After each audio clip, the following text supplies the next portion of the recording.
Okay, they're starting like right now. So here we go.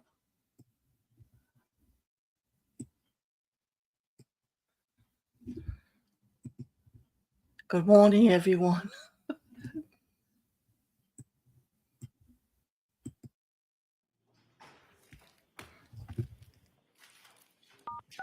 You're unmuted. Happy Monday.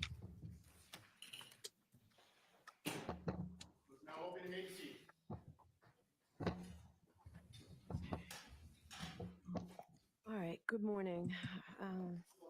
I came into 3 motions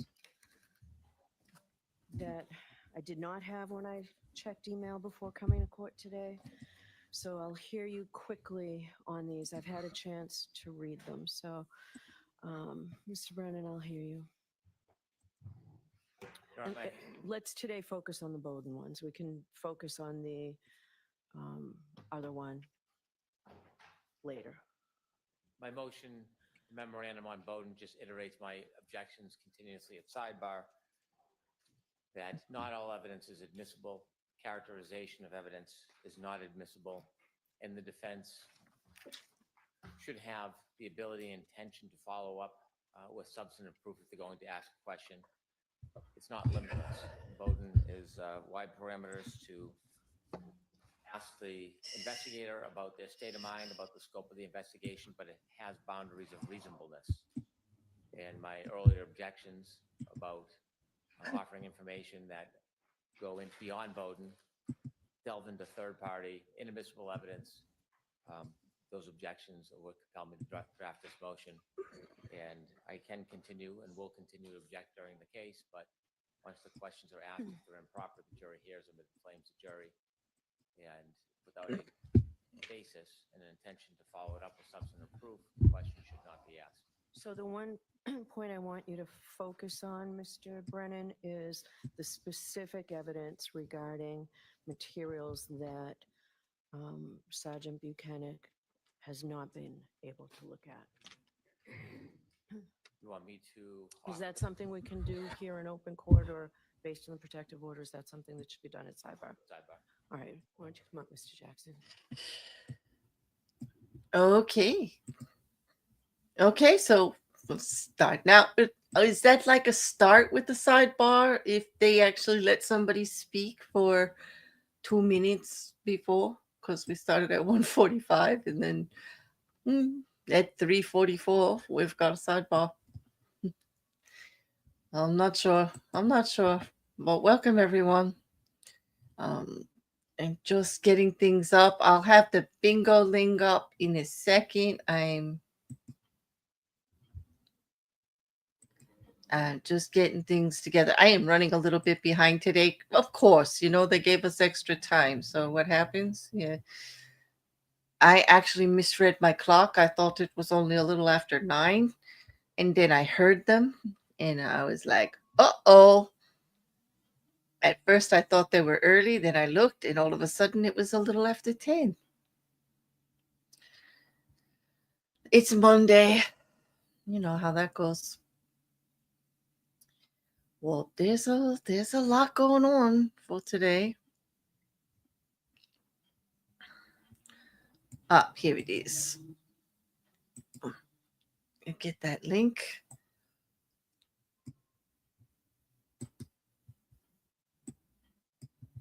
All right. Here we go.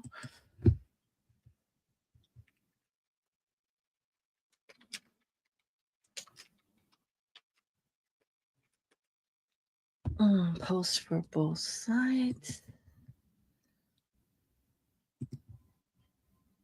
Here we go.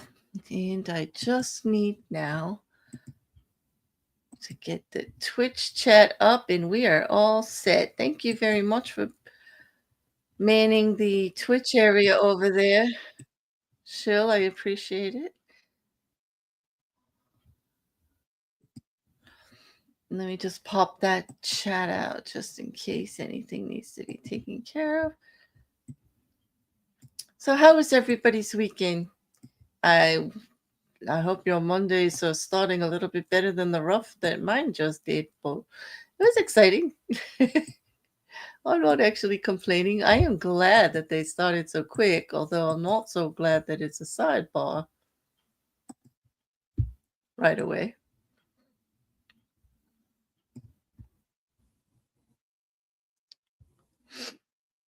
Okay. Let's pin this.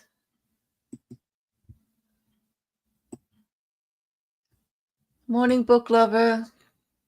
Morning, Tony, Maggie, and Karen, and Liam. It's so good to see everyone. Thank you so much, Shill, for that big cup of coffee. I really appreciate it.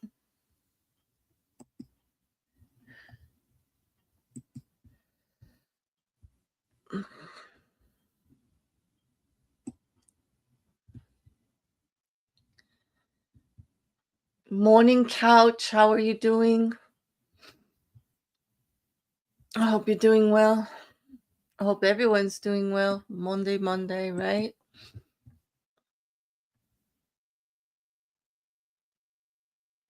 I do. Purple, I appreciate it.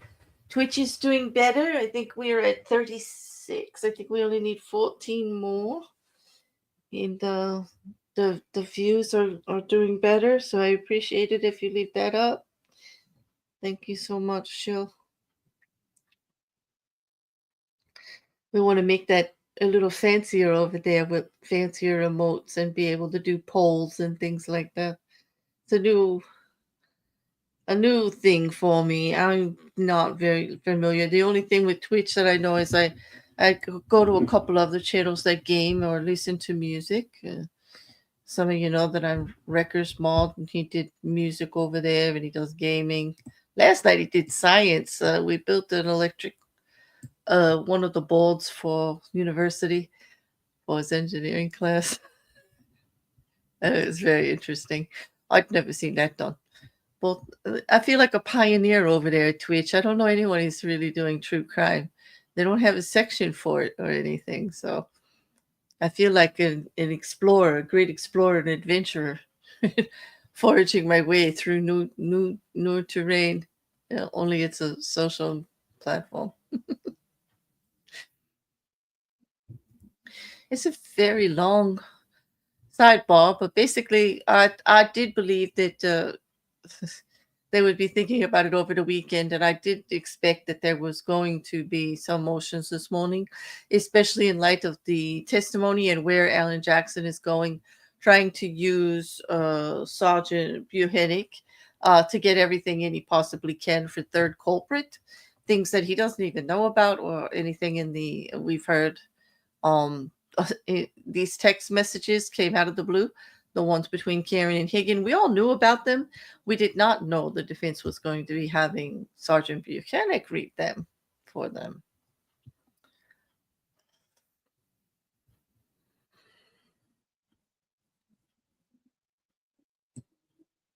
Wow, 94 Shill in Canada? Wow, it's only May. That's very warm where you are, huh? It was cold yesterday, right? I thought I heard somebody say it was only like 55 or something yesterday.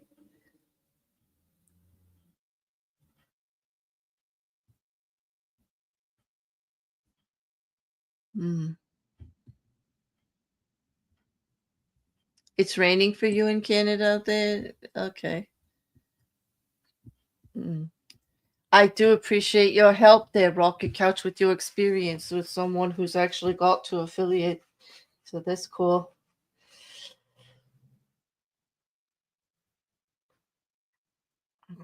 It is sunny here in the east coast of the United States, New Jersey. It's 65, a nice spring morning. Not too, it's supposed to get a little warmer, not too bad. It was a little chillier yesterday, for Mother's Day. Oh, it's 40. Oh, I thought you said 90. It's going up to 95. That's crazy. Yeah, be careful there, Shield. I appreciate you both modding over there, but Couch, he's the expert. I don't know if he gets upset about that caps or not. Hey, Liam. I said good morning earlier. I didn't know if you heard me, if you were here. I ran through the names just a little bit ago. I kind of rushed on because I thought it was earlier than it was. Like my mistake. I was goofing off, drinking coffee and looking through Twitter for interesting things that might happen.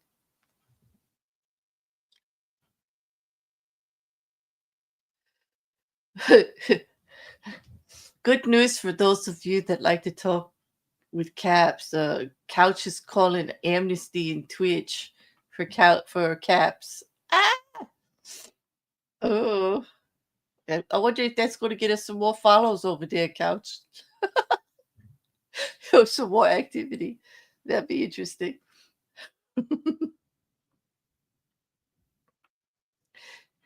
I don't think anybody can do anything to a fellow mod. YouTube made it so that if I make somebody a moderator mod, I mean a manager mod, then they can actually. And so I do have a couple of those secretly. I don't tell too many people who they are. And basically all they can do is delete the messages of a moderator or put a moderator in timeout, and they can also change the chat as far as whether it be for subscriber only or member only, or add chat words and things like that. But here in Twitch you can too. I think are you able to add blocked words to the list? I'm not sure, Couch. I've not really explored modding too much. I think I did on Wrecker's channel.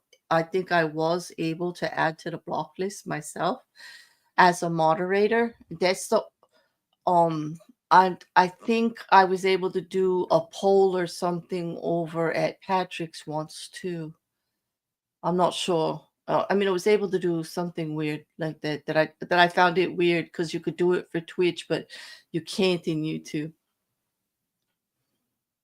Yeah, that's how you set that one up that catch the bots, right? Yeah, yeah. Because then I went and set it up in Wreckers. So yeah, so there's a little bit different privileges in Twitch for the moderators than in YouTube. Well, morning, Jen.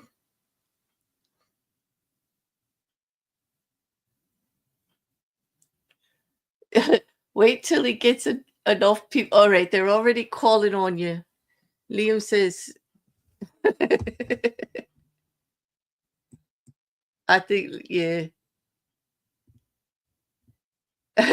Couch is just trying to undercut the moderator competition. Wait till he gets enough people in, then you'll see the true nature of Couch over at Twitch. So far, everybody's been really good, but I understand what you mean there, Liam. Like, remember when we were joking around, this whole thing about the caps started over one account that used to just come in and just talk in caps the whole time and tag me, and no matter what I was doing up here, they like ran rampant in the chat. Remember, like it used to drive everybody crazy. Couch has pleaded the fifth already. Couch will be stuffing the bots into cushions. He's good with the bots. He's helping me keep. That's the one problem with Twitch, is the amount of bots that come in to try to sell you stuff. Kick has an issue with graphic artists who pretend to be like followers and subs and interested in whatever you're doing, but they really just want to sell you stuff. Like, they'll be talking about the game, and a couple of lines later, it's, oh, hi, I do this for a living. Want to see my art? Yeah. It's like, it's a Twitch pickup line. Want to see my art? Yeah. Wrecker and I have a little game about it. I could spot them from a mile away. It doesn't matter how they come in. I'll be like flipping a coin going, that's one. He's like, no. they know too much about the game. They're talking all nice to me. And I'm like, no, no. Well, sure enough, a couple of lines later, it's like, hey, want to hit me up in Discord? Want to see my art?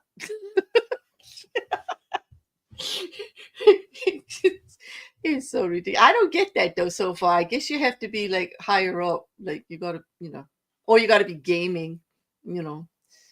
It's like Twitch is not ready for me. Bring in the jury. Will that take a couple minutes, Paul? Oh, we are ready. And let me get this volume up. Now, wait a minute. Okay, so now we're bringing the jury in. So now we're actually going to start court. Okay, so 16:35, bringing the jury in. A 15-minute sidebar, y'all. Almost 15 minutes. And you know what really infuriates me about this, those motions and everything? The judge actually said, if you need me earlier, let me know. And she was going to come in earlier. That's like, like I figured, why couldn't they do this at 9:30? Mm-hmm.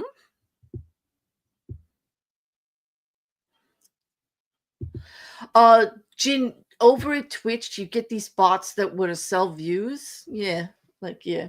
And Twitch wants you to report them. Like they don't like it at all.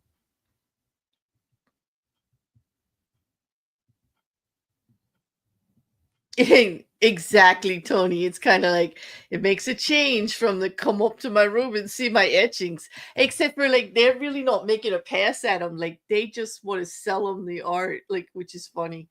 It would be different if they were actually like hitting on them, and but it's really just like no matter what he says, like they just want to sell them. Yeah, they have like a way. It's actually one of the options for reporting, like if they're messing with stream viewership in any way, and it's and then they recommend banning, and they send you little messages. Twitch has been sending me messages thanking me for reporting them because they really want to clean that up on the system. I mean, there are some things I wish Twitch would do, but we're not going to get into that because I'm not in the gaming and or the political area of Twitch. Thank goodness. And I'm just a really little tiny bear. And I don't want to get kicked from Twitch before I even get to make an emote. To tell you the truth. Not looking forward to it. I had fun on the weekend though. I really did. I got to do 2 different streams. We didn't do the Sunday hangout. I was pretty exhausted. But Saturday we did the 50th law with Wrecker. I'm learning a lot with this book on, just some different ways to look at things a little bit, and especially in today's climate, the way the world is, and how to conquer my own fear and take control of situations and not let things get the best of me. It's got a really strange way of giving me a little bit of confidence, but I am enjoying reviewing that whole book with Wrecker. And then we did the Black Mirror with Culture Cats in the morning. We did episode 2, Berinois, which means Black Beast. And if you guys have been following me for a while, besides doing true crime, I am a Black Mirror Charlie Brooker. You could call me a fanatic because I don't know if fan is the right word for me because I'm so enthusiastic about it.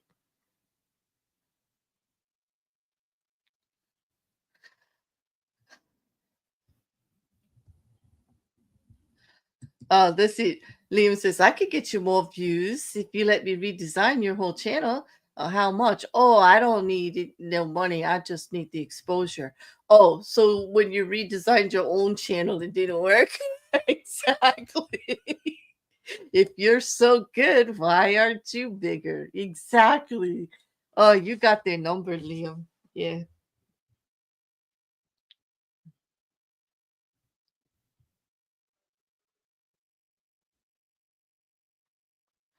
Speaking of come up, I've seen a Zillow listing for a house with a camping trailer on the second floor. You That are doesn't make any unmuted. sense. That's bizarre. Send that to me, Jen. I need to see that. Okay, we are back. Finally, I think we're going to have a jury sitting here, and we're going to start our court.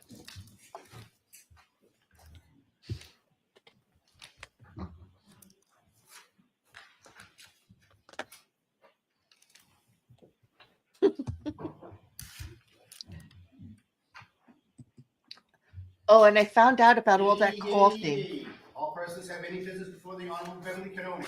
Justice of the It's Norfolk one of the Superior Court jurors of has Appeals. allergies, Your and they're hand near to the your mic. tenants, we shall be heard. God save the Commonwealth of Massachusetts. This court is now open. You may be seated. And there's really not anything they can do about Good it. morning again, council. Good morning, Ms. Reed. Good morning, Julie. We appreciate your patience this morning. We're trying really hard to cut back on the sidebar conferences, so we spent some time this morning, hopefully paving the way for that to be able to happen. So we do appreciate your patience. I do have to ask you those questions. Were you all able to follow the instructions and refrain from discussing this case with anyone since we left here on Friday? Everyone said yes or nodded affirmatively. Were you also able to follow the instruction and refrain from doing any independent research or investigation into this case? Yes. Everyone said yes or nodded affirmatively. Did anyone happen to see, hear, or read anything about this case since we left here for the week? Everyone said no. Thank you. Could we have Sergeant Bukhenik again, please? And Mr. Jackson, you can go to the podium. Thank you, Your Honor. Okay, so we're going to continue cross-examination. I hope you're all ready.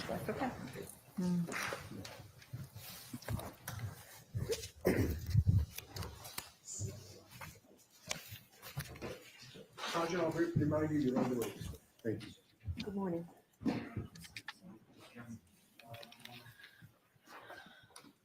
This is witness number All right, Mr. 25. Jackson, whenever you're ready. Thank you, Your Honor.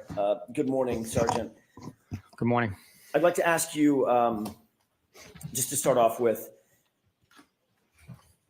at some point during the course of your investigation, did you become aware that a snowplow driver had reported having seen a Ford Edge being moved into a location in front of 34 Fairview sometime in the early morning hours of January 29th, 2022?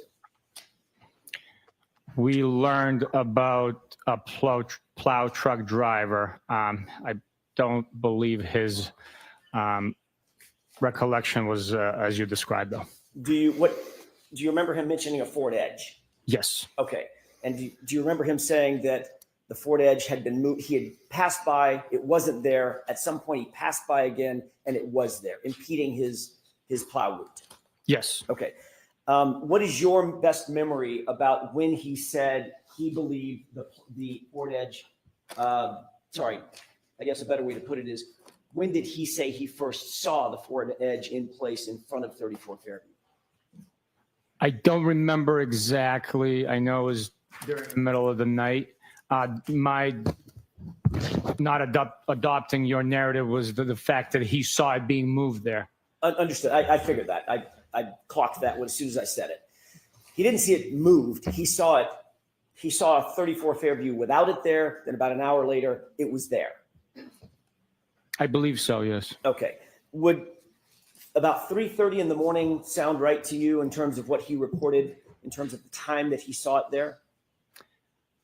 It sounds right, but I'm not sure of the exact time. My report would reflect the accurate time. Fair enough. Let me see if I can grab that.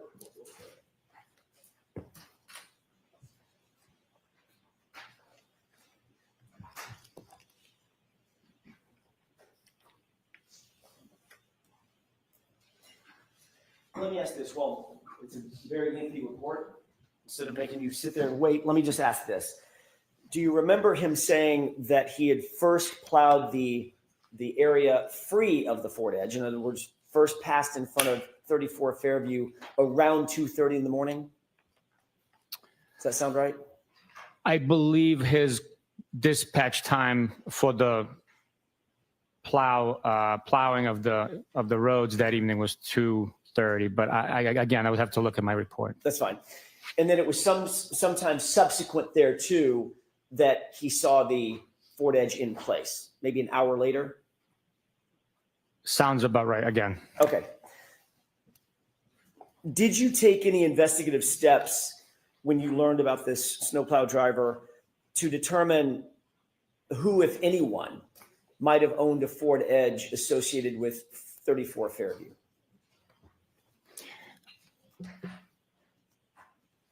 I did not know.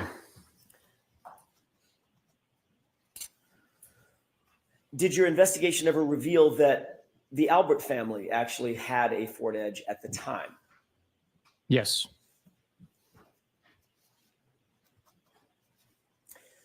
I want to shift gears for a second to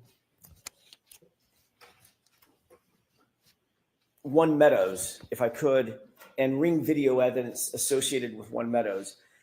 You testified that on direct examination that there was no video from Ring at or around the time 12:36 a.m. When Miss Reed's SUV returned back to One Meadows. You remember that testimony? Yes. You did receive a search warrant returned from the Ring Corporation in furtherance of a search warrant executed by Trooper Proctor, correct? Former Trooper Proctor. Evidence was returned by Ring. Yes. And in addition to the actual video recordings, there was also an activity log that was returned associated with that time and that location from the Ring Corporation, correct? There was a key log identifying each video that was provided by the time and date when the video was recorded. It's not an activity log per se for the account. It's strictly a key describing the video, telling you what time the video was recorded. During the entirety of your investigation, was there any evidence uncovered at all that Ms. Reed had accessed the account information associated with that Ring account? No evidence could be provided by Ring documenting that activity. But there is evidence that someone had accessed the account through John O'Keefe's cell phone, correct? I am not aware of that. Are you aware that after John O'Keefe's cell phone was recovered by Massachusetts State Police, someone at Massachusetts State Police actually opened the Ring app on his cell phone? Yes. Who is the person who opened and accessed the Ring app on John O'Keefe's cell phone? I'm not 100% sure.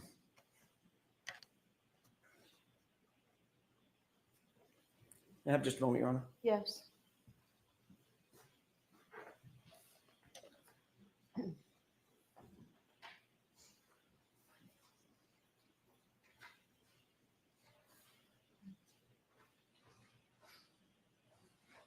Would it refresh your recollection to take a look at a report, perhaps?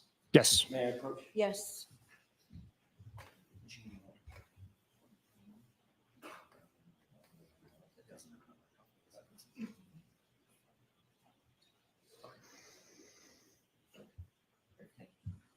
If you could take a look at that 3-page report and tell me if that refreshes your recollection.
May I approach, Your Honor? Yes.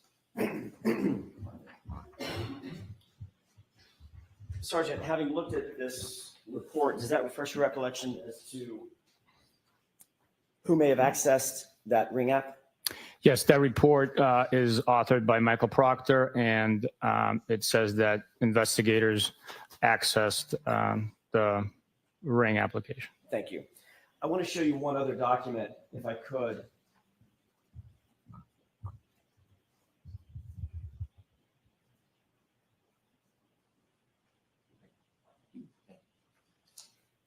Thank you. Thank you. I've just handed you what purports to be the search warrant return for the ring, from the ring company, correct? I got to take a look through all of it. Of course. Take your time.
Thank you, Sergeant. Have you had an opportunity to review that document?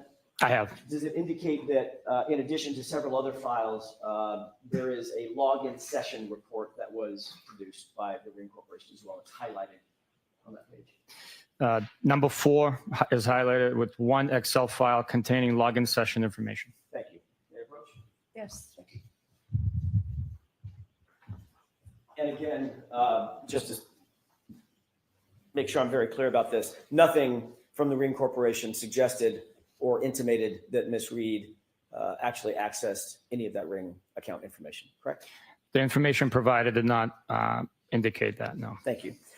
I want to ask you a couple of questions about your testimony on direct examination related to your trip to the hospital and your observation specific to Mr. O'Keefe's right arm.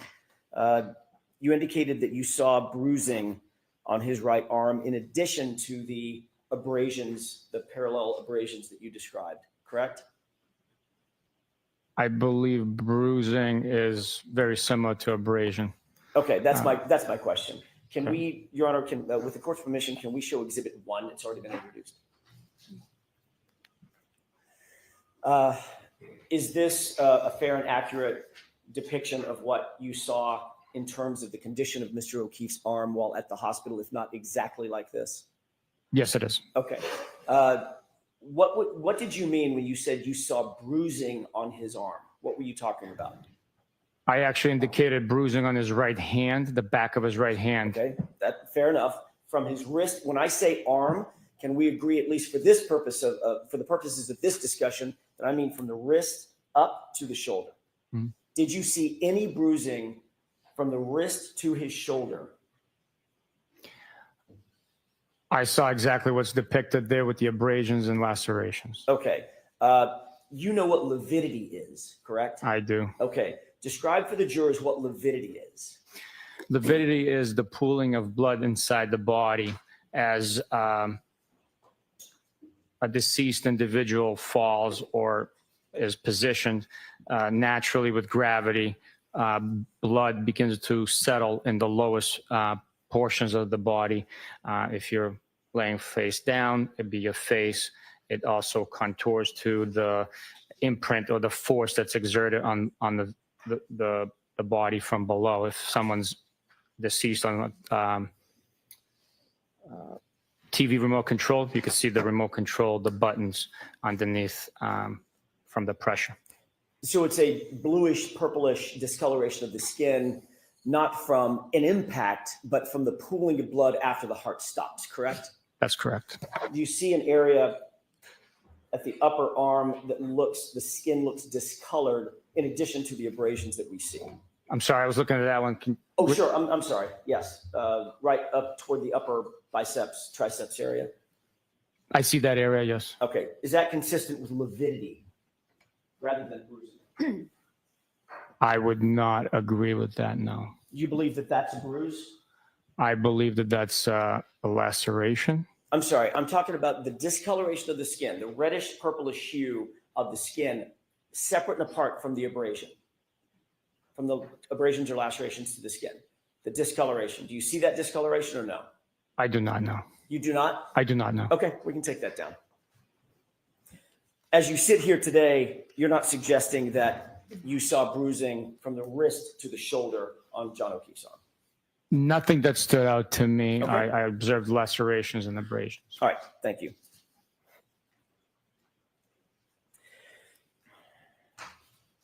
I want to shift gears one more time and ask you about your trip to Dighton and the seizure of the SUV. You testified that you seized the SUV somewhere, I think your testimony on direct examination was somewhere around 4:15, 4:17, something like that, correct? Yes, sir. Does 4:12 sound like it could be a reasonable time that SUV was actually seized in Massachusetts State Police custody? It could be reasonable. I'd have to refer to the video evidence that, and then also the exact time that we advised the defendant that we are going to be seizing it. I guess it could be argued that that's when it was seized. Even we had the intent to seize it right there. Right. Took the key fob, went outside, had a, had a tow truck driver actually put it onto the back of a flatbed. Ultimately, it was transported, correct? Correct. And you became aware at some point that there was video evidence. You just referenced it. Video evidence of that, I'm going to call it seizure process. Is that right? Yes. And that video evidence had a timestamp on it, correct? Yes. Okay. You're also aware, as the supervisor of Michael Proctor, that he swore under oath in multiple affidavits in support of search warrants that the SUV was seized at 5:30 p.m., correct? Yes. And you knew at the time, because you were actually there, and you knew when the vehicle was seized, that stating under oath in an affidavit that it was 5:30 p.m. and not 4:12 p.m., that was a false statement, correct? There's a discrepancy in time there, yes. Did you take any action, you yourself as a supervisor, did you take any action to correct that false or misleading state? Let me ask it a different way. Did you take any action to correct that time to the accurate time of 4:12 in any of the affidavits that you became aware of? No, the actual time of the seizure through the video, we learned much later. So the approximate time, 5:30, although inaccurate, I did not take any action to correct it, no. And you received that video as a production from the defense. You did not have access to that video, correct? Yes. And so at the time that Michael Proctor actually wrote and drafted these affidavits and swore to them under oath, he did not know that a video existed, correct? Objection. Sustained, you have to word it differently. Sure. At the time that let me ask it a different way. At the time that you reviewed his declarations under oath, you did not know that a video existed. No, we did not know.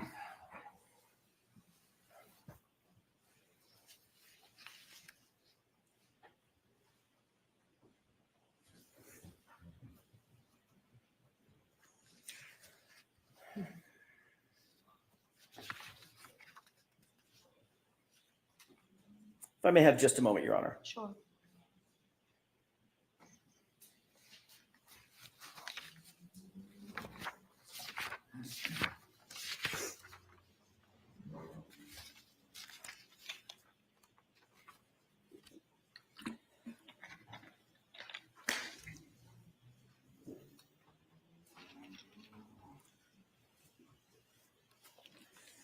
I want to ask you about something that was brought up on direct examination. Sustained findings as it pertains to you. You've already talked about the fact that, Sergeant, you're a supervisor and were a supervisor back in January of 2022 moving forward over Trooper Proctor, correct? Yes.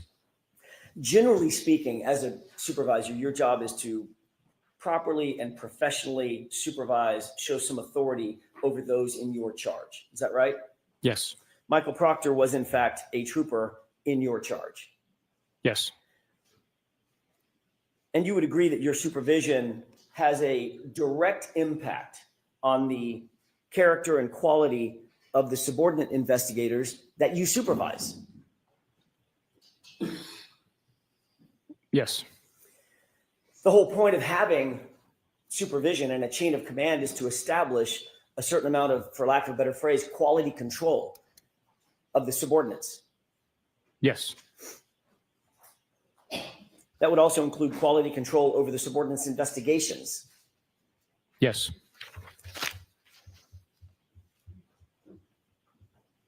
On August 17th, 2022, you were in a group text with the following individuals: Michael Proctor, Trooper Kukowski, a lieutenant named Fanning, and a trooper named DiCicco, D-I-C-I-C-C-O, correct? Yes.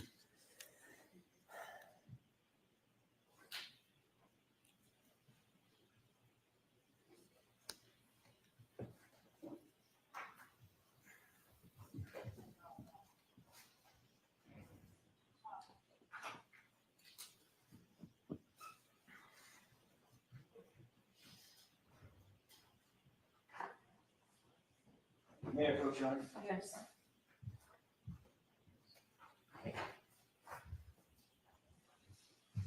I'm handing you a document. Can you tell me if you recognize that document?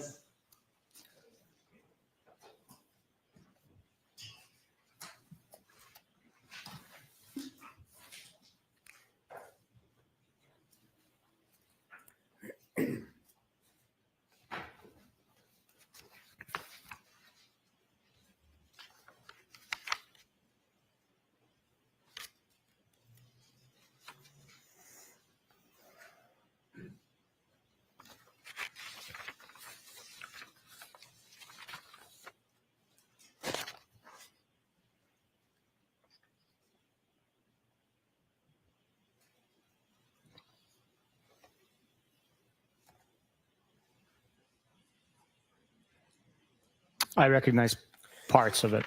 You saw that document on direct examination. I think you were shown the same document, correct? It was different parts of it, but same. It's inclusive of within this document. Okay. Let's start with this. You indicated that you did not see Michael Proctor's name on that document, correct?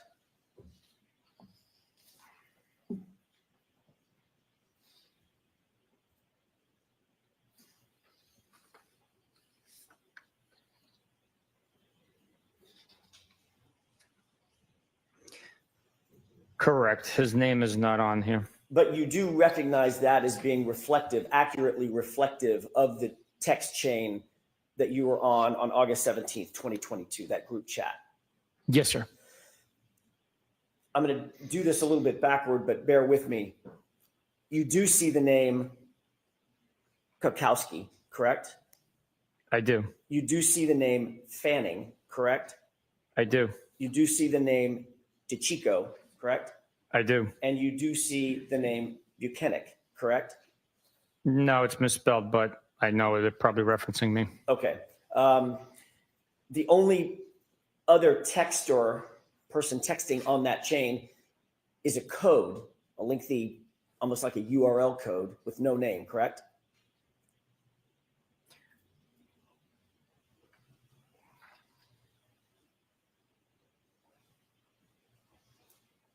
Yes, you're right. And Yes. the only person that I didn't name, whose name I did not read off, it's obvious on that document, is Michael Proctor, correct?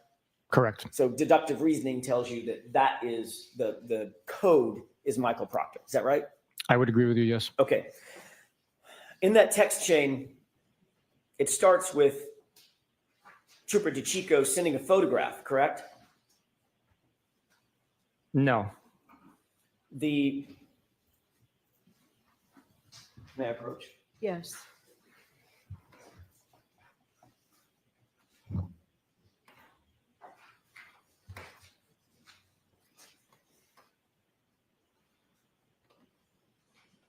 You turn to page 2683, please.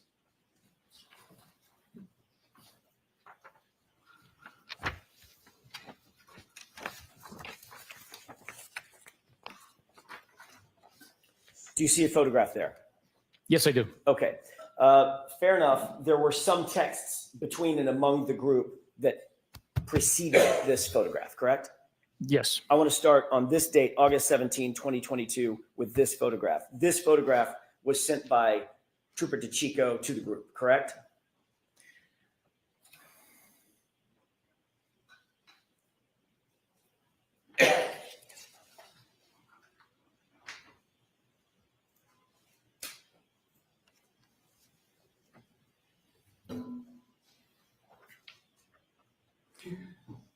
It possibly appears that way. I really can't. I mean, Your Honor, with the Yes. court's permission, I'm not sure this document has been marked. I'd like to have this marked and Sure, admitted. we'll mark it for ID. I'd actually like to have it marked and admitted. There's certain things I'd like to show. What's the Commonwealth's position on that? I have no objection to admission, but not in this form. It needs to be redacted.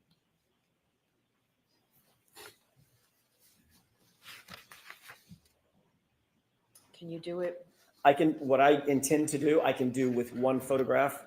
If I may have a moment with counsel. Okay.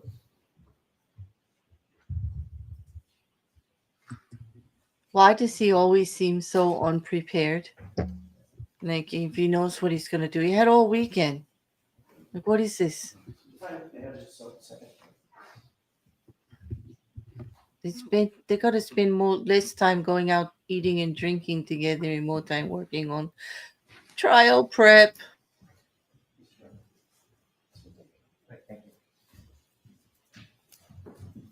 Your Honor, with the court's permission, I'd like to publish just one page of what's been marked for identification. I'm sorry, I would ask that it be marked, the entire document be marked for identification. Yes. yeah, I need this.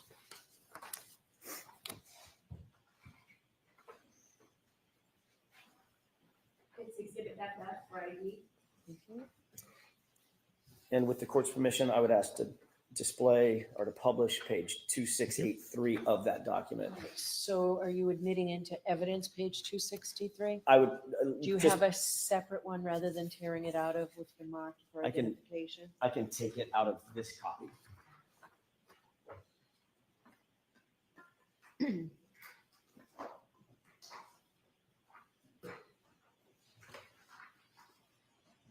And can you redact it before it's admitted, please? It's been redacted.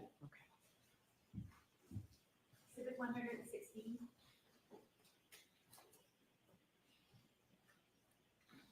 May I? Yes. Thank you.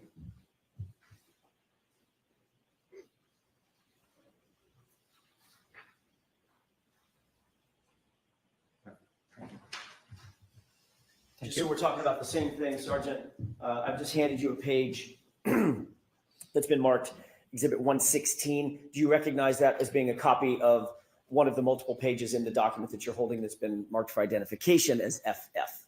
Yes, sir. Okay, if we could publish that single page, please. Okay. Is that a photograph that was sent by Trooper DeChico to the group? According to this document, yes.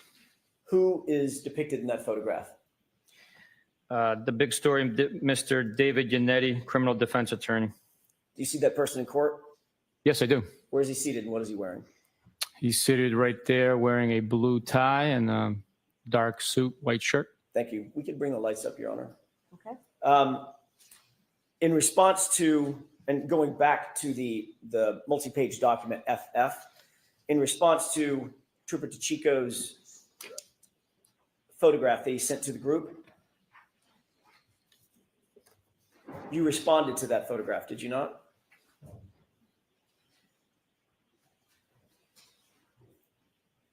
Yes, this document indicates so, yes. And you responded by laughing at it, correct? That's what it says, yes. Well, that's what it says, or that's what you did? I don't remember. Trooper Proctor then, former Trooper Proctor, Michael Proctor, then responded, correct? That's what it says here, yes. And he responded to the group, funny, I'm going through his retarded client's phone, correct? That's what it says, yes. Michael Proctor then responded again. Is that right? Yes. He wrote, no nudes so far, correct? That's what it says, yes. Michael Proctor responded yet again. Is that right? That's correct. And in reference to Mr. Yannetti's photograph, he wrote, I hate that man. I truly hate him. Correct? That's what it says.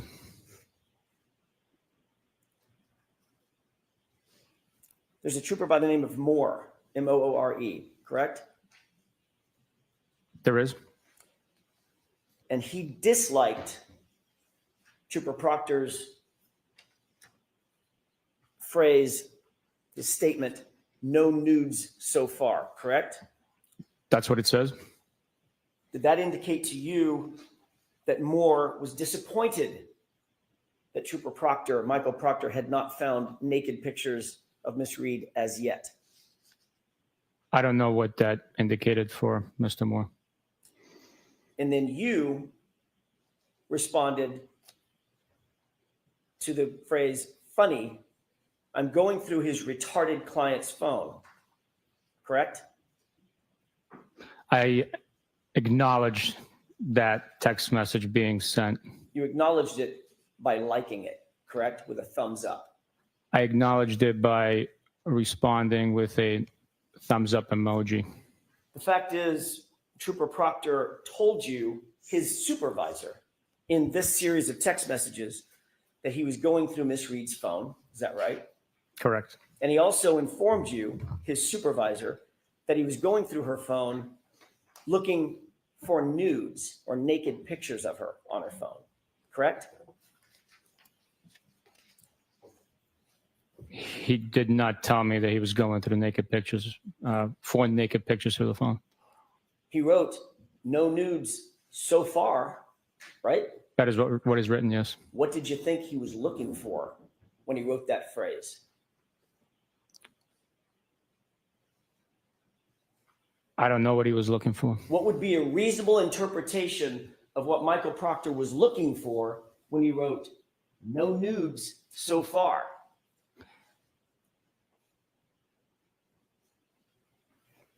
I don't know. Motorcycles, handbags, pair of shoes, or naked pictures of Miss Karen Reed? His mission was to go through the phone to look for digital evidence that's related to the crime. The fact that he wrote no nude so far, I cannot comment on. You cannot comment on, or you don't want to comment on? I don't know what he was looking for in that specific time. You certainly did nothing. You took no action to stop him from potentially looking for naked pictures of my client, correct? That's correct. In fact, last week you testified that in your view, Michael Proctor handled himself in this investigation with integrity. That's what you said, correct? That's correct. Do you stand by that testimony? The investigation was handled with integrity and honor. Do you stand by your testimony that Michael Proctor conducted himself during the course of this investigation with integrity? Yes, I do. He also called her retarded, correct? That is what's written. That's what's written? That's a very passive way of saying it, Sergeant. that's what's written, or that's what he wrote? That's what he wrote. And that's what you read. I have no memory of reading that. I acknowledged him going through the phone on my Apple Watch. I have no memory of him writing retarded on a text message. And you'll agree that that is one of the most vile and insensitive and incendiary terms one could use in modern society. Retarded, correct? That is correct. And in fact, through your response to that vile phrase, you encouraged it because you liked it with a thumbs up, correct? Objection. Sustained. Did you encourage that statement by Michael Proctor by liking it with a thumbs up? I don't know if it encouraged him, but so I cannot speak to But that. that's what you did. I acknowledged the text message being sent. I want to be clear. These text messages were sent to you by your direct report, by your direct subordinate, correct? That's correct. And there was even someone on that text chain who was more senior than you, Lieutenant Fanning, right? That's correct. Michael Proctor was both your partner and the lead investigator on this case when he wrote that, correct? He's a subordinate, and he was the case officer.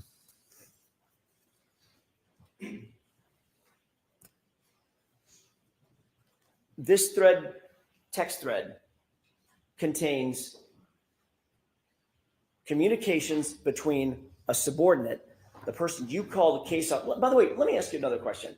Did you ever, during the course of the investigation in which you were a part, the sustained findings, the internal affairs investigation, did you ever review Colonel Noble's determinations about your subordinate, Michael Proctor? Objection. Did you review them? No, Your Honor, I did not.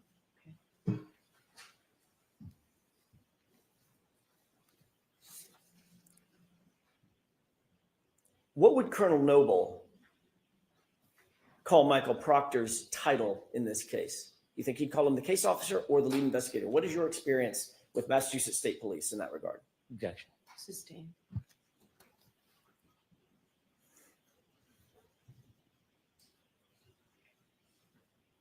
Notwithstanding the fact that a subordinate was on this text chain and a supervisor to you, was Lieutenant Fanning one of your supervisors? Yes. Notwithstanding the fact that a subordinate was on this text chain and one of your supervisors was on this text chain, you felt comfortable enough within this group of law enforcement to actually like when the subordinate refers to a suspect as retarded, correct? I acknowledged the text message with a thumbs up emoji. Do you believe that? Well, let me ask you another question, a predicate question. You were also comfortable enough with that text chain to receive information that your subordinate was looking for naked pictures on a suspect's phone, a woman, no less. Correct? You took no remedial action against Trooper Proctor for that, correct? No, I did not. No. Do you believe, as you sit here, that that was a misuse of power and authority by a Massachusetts State Police officer? By myself or No, somebody else? by Michael Proctor. Misuse of what? Misuse of authority and power to go through a suspect's phone, to get her phone using the authority and the power vested in that officer by the community members. That's the power that you derive, correct? You work for the public. Would you agree? Sustained. Do you believe it was a misuse of his authority and power to use Massachusetts State Police Authority to go through her phone and look for naked pictures of her? Objection. Sustained. Do you believe it was a misuse of authority or power to go through her phone and potentially look for nudes. Objection. Sustained. Let me ask it differently. Did you think his text was appropriate? I don't remember reading that text. As you So sit here now, do you think that text is appropriate? no, it is not. Do you think it's professional? No, it is not. Do you think it shows integrity? That text message does not show integrity. Do you think it shows honor? A word I expect you hold dear. That text message does not show honor. On October 15th, 2022, you completed a performance review of Michael Proctor, correct? That's correct. Specifically, you were asked to rank his, quote, oral and written communication skills, end quote, correct? Correct. As part of an overall evaluation and performance review. Is that right? Yes, overall 90-day quarterly annual review. You were specifically asked to rank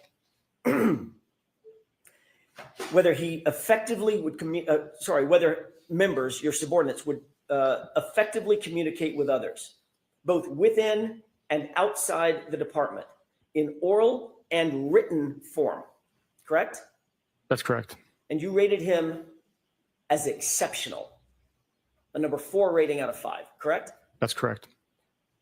You actually went on to write and comment on Michael Proctor, and you wrote, quote, Trooper Michael Proctor displays professional demeanor, composure, dignity, and respect during the performance of his duties, and especially during his interactions with the public. This is seen during interviews with witnesses, suspects, as well as victims and their families, end quote. That was a statement you wrote about Michael Proctor, correct? That is correct. And this is after the text chain that we've just been talking about, where he calls Miss Reed retarded and references looking for nude photographs of her, correct? That is correct. Was your statement in that evaluation true or false? It was true. You knew Michael Proctor's proclivities, obviously. He told them to you, correct? The term proclivities, You what does that mean? knew what he tended to do, what he wanted to do through his own comments, to look for nudes on a woman's phone, correct? Objection. Sustained. You were aware, sir, that he had received evidence in a case, evidence that doesn't belong to him, belongs to the Massachusetts State Police, at least at that point, correct? The cell phone. I was aware that he received a cell phone, yes. And he used that power and the authority to go through that cell phone and look for nudes of my client, correct? Objection. Sustained.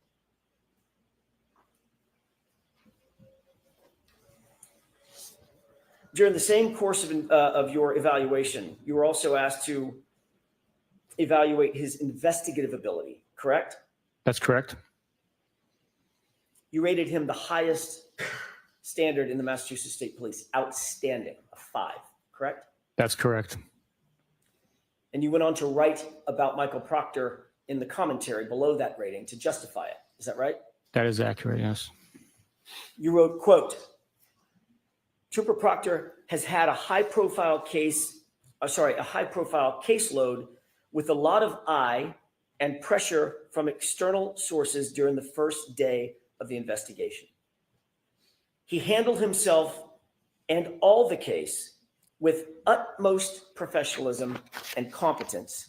He is able to investigate his case thoroughly and with strict integrity, end quote. Correct?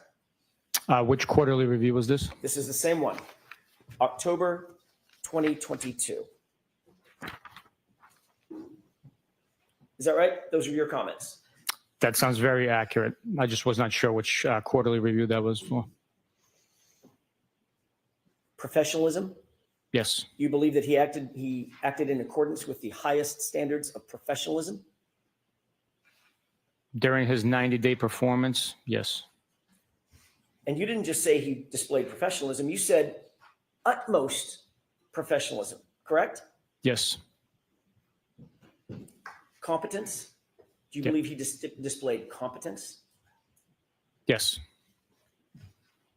And not just in integrity, but he conducted himself, as you put it, with strict integrity. Is that right? That is correct. Did it show integrity in your view when your subordinate, Michael Proctor, called Miss Reed retarded?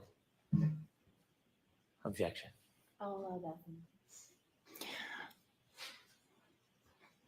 I believe that as a U.S. citizen, he has the right to comment. That's his First Amendment right. We uphold the Constitution, and it's unfortunate, unprofessional what he said in the private text message communication. He might have been voicing his frustrations. I cannot speak for Michael Proctor. It is unprofessional and unfortunate that he said that. This was not, Sergeant Bukhenik, a private text message conversation. This was with his boss and 4 or 5 other individuals, one of whom was your boss, correct? Correct. This was a communication intended for and received by members of his unit in furtherance of his investigative authority, correct? It was amongst members of the unit. He was updating his boss about what he was doing in furtherance of the investigation, going through her phone, correct? No, I would disagree with you on that. This was a group chain, text message chain that we were discussing private matters in our personal lives. Private matters, including going through Miss Reed's phone? That is unfortunately shared on that group text. So in other words, to the public, he holds one face in private conversations with you and your colleagues within the unit. He shows a completely different face, private face, correct? Objection. Sustained. You said that you believe that he has a constitutional right, a First Amendment right, to call Miss Reed a suspect in his official investigation, in his official capacity as a Massachusetts state trooper, to call her retarded? That's your justification? Objection. Sustained. Do you justify his statement, that vile statement? I do not know. Do you think it's appropriate, given the fact that he has a First Amendment right to say whatever he wants? No, I do not. Do you think there actually might be members of the community, parents, siblings, Objection. children? Mr. Jackson, I'm going to exclude that question as argumentative. Move on. You wrote in your report, if I may have a moment, Your Honor, you wrote in your report about his conduct. He shows composure, dignity, and respect during the performance of his duties, and especially during his interactions with the public. He has a duty to the public, to the community that he serves, correct? Yes, he does. Just like you have a duty to the public and the community that you serve. Is that right? That is correct. Do you think community members might take offense to the use of the Objection. word retarded? Sustained. It's argumentative again, Mr. Jackson. Please don't do that.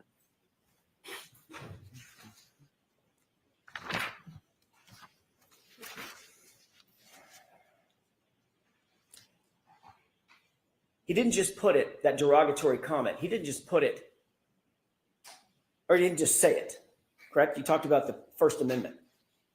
Objection. Sustained. I'm not finished with my question, if I could. All right, so just ask a question. Sure. No comments first, okay? My question is, did he just say the word, or did he go further than just saying it? Objection. Okay, we've gone through this. Move on, please. The fact is, Sergeant, you put it in writing and you liked it, correct? I acknowledge the text message. I never saw the vile term.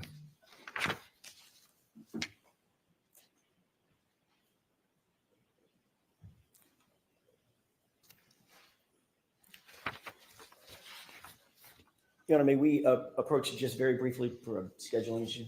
Okay, jurors, feel free to stand up and stretch. Okay, well, this is going to be, you're not letting me get him to admit that he agrees with Proctor, because he doesn't. It's quite reasonable what he said. He's not letting his words get twisted around. He's in a very difficult position here.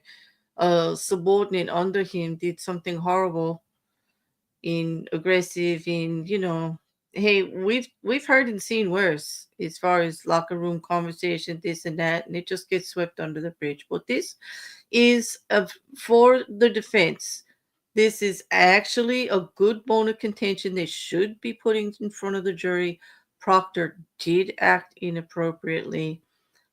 It's definitely something that they want to get in front of the jury, and he's doing what he can, but he's being very argumentative about it. He's being, now he's pushing it a little too far, and he's going to get some pushback from the judge, and rightly so. Because even when she's telling him to move on, he's not. And it appears to me that he wants Sgt Bukhenik to admit that he agreed with him and that everybody agreed with him, but they didn't. This is why the man has been fired. Okay. Just because they're in like this group text, not everybody sees everything. This is true. I've been in group texts myself where the conversations go on for, gosh, people going back and forth. I'm sure all of you on the socials could say you're in group texts that even though you're there and it says that you scrolling through or whatever, or you hit it okay on something, doesn't mean you read everything in their text. Now, I'm not saying that that's what happened with Beukhenik. I think perhaps he just didn't think a big deal about it. He thinks he's just sounding off. But when push comes to shove, he knows it wasn't appropriate. He said it's not appropriate. And I don't think he's going to let Mr. Jackson force him to admit that he agrees with him, because he doesn't agree with him. No, and I'm not trying to make excuses for him. I'm just saying it's just as much a reality that what this man is saying about it just going through, like, I acknowledge the text. I didn't agree with it. I don't think it's professional. He's saying he does not think it was professional. I think in a very uncomfortable situation of this, Michael Proctor is an issue for the Commonwealth and for everyone in law enforcement. In regards to this case, he did say some things were absolutely inappropriate. But I'm going to remind everyone again that two things can be true at the same time. He could have been a total jerk in his conversation about Karen Reed and still have done his job in regards to the reporting and the investigation. Was he sloppy? Yeah. Did he get some times right? Yeah. Are they able to string it all together to make it look really, really bad? Of course they are. We also had a snowstorm. We had Canton Police Department using solo cups and bags. They are able to do this, and they should, because it is the facts of the way things happened. But whether or not it turns out to be anything more than a nothing burger is another thing, because Proctor was not the only one on the case. And Proctor, there is no evidence that he altered any evidence, as much as they would like to believe it. He had no access or time in regards to the finding of all of this evidence. And when it comes to the vehicle report, it's actually in the defense of the vehicle being intact that he got the time right. Because they were saying all along that he had access to it to damage it and everything. And now they're trying to insinuate that he didn't know that when he wrote it, as if he did it on purpose. But, Why don't we take the morning recess and we'll take. all right, Hold morning all rise, recess. jury. Okay, let me just document this morning recess, because they're going to argue about whether or not he can berate the witness more. And I'm saying it berating because that's exactly Alan Jackson's style. He started out the morning being very, very direct, but a lot less accusatory and aggressive. And I think he made valid points with the jury when he approaches this that way. I actually thought his cross for the defense was working pretty good until he gets to this part with Proctor's. It's getting to be very accusatory and aggressive, and he wants them to say certain things, and he wants to put certain things in front of the jury, and he's using his own words as if he's testifying because he can't get the witnesses to say them. And that's the part I have issue with. I don't think he gets objected to enough when it comes to testifying himself, putting the statements that he wants in front of the jury that he cannot get the witnesses to say. He's very clever about that in the way he forms his questions. I don't know if you guys, agree with me or not. Push back if you like. I mean, there are plenty of people that think that the investigation alone should have this case tossed. But when it did come under review, I want to remind you all, it is not like this case did not come under review. This case came under review from 3 separate entities. The investigation of this case, I should say. The investigation process of this case came under review in 3 separate ways. By the Canton Police Department themselves for their part, by the state for the Massachusetts for the actual action of the officers on Michael Proctor, and also in the investigation from the Department of Justice that, through this, some people say like this FBI stuff. The investigators may have been hired by the FBI, but it was done by the Department of Justice. Okay. So let's get that straight. And in every single time that it was reviewed, the evidence still stood. The evidence was not tampered with, and it was still entered into evidence into a court. There was nothing issued that anything had happened in any way. And also, although there were areas of improvement, no other wrongdoing was found besides the behavior of Michael Proctor in the text messages in regards to Karen Reed, and everything else stood. And no one else was charged with anything in regards to those investigations except Karen Reed.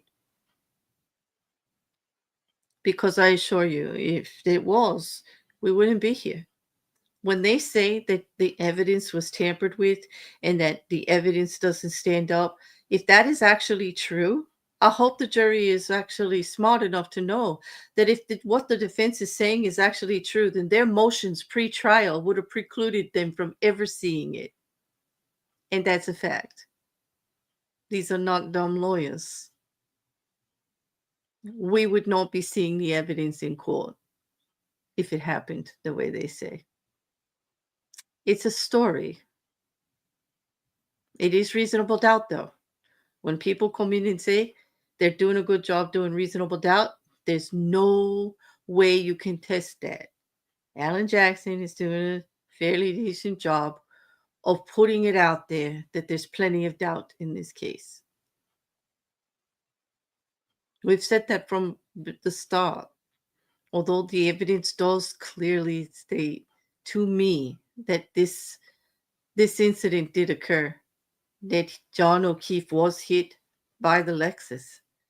I don't think she intended to do it, but I do think her actions afterwards were intentional. Whether she was scared, whether she just started the process without even thinking, well, she stuck to it. And I think there's plenty there for consciousness of guilt on her actions afterwards. They speak loudly to me, her actions afterwards. Now, I can't really put myself in her shoes. I'm not the one fighting for my life with these charges. I'm not the one fighting for my freedom.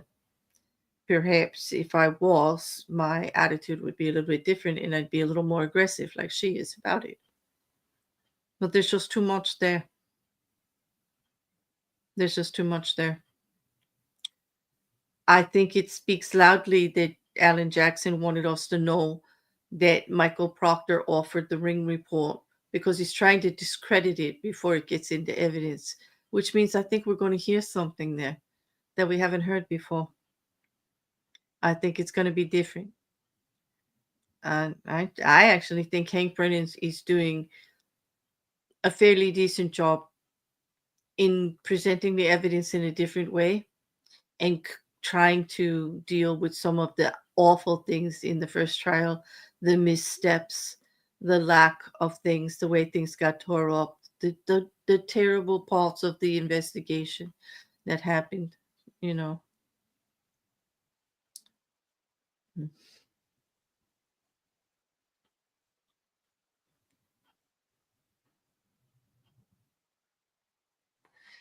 Yeah, that's another thing, Mandy. It's kind of like hypocritical for him to be so upset. But then again, his actual, cross examination is very performative. And so he's upset about the C word in particular when his client uses it regularly out in private text messages and out there. I mean, his client was sitting there giving the witness the finger on Friday where the jury couldn't see. Yeah. And the client's family needs the court officers in between them and the jury now because they're trying to intimidate. And no one can actually say that these witnesses that are taking the stands in trial 1 and forward, even before taking the stand, had been intimidated greatly and attacked and harassed with the support of Karen Reed. We also, whether the jury gets to see the messages that we saw or see the interaction that some of us on the socials have actually seen directly, it's true. Whether or not, I could not sit here and say that they got a direct order from the defense or Karen Reed to do what they did. Were they encouraged, cajoled, pleased, patted on the back, get attaboys, good jobs, here's a little information? Absolutely they did. Absolutely they did. And I can't wait until after trial to see where that goes.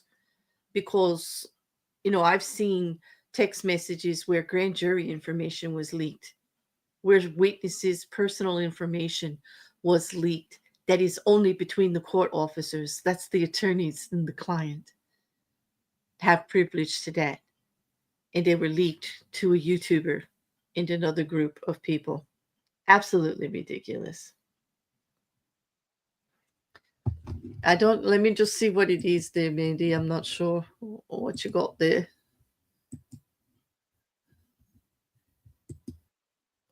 Link in another tab.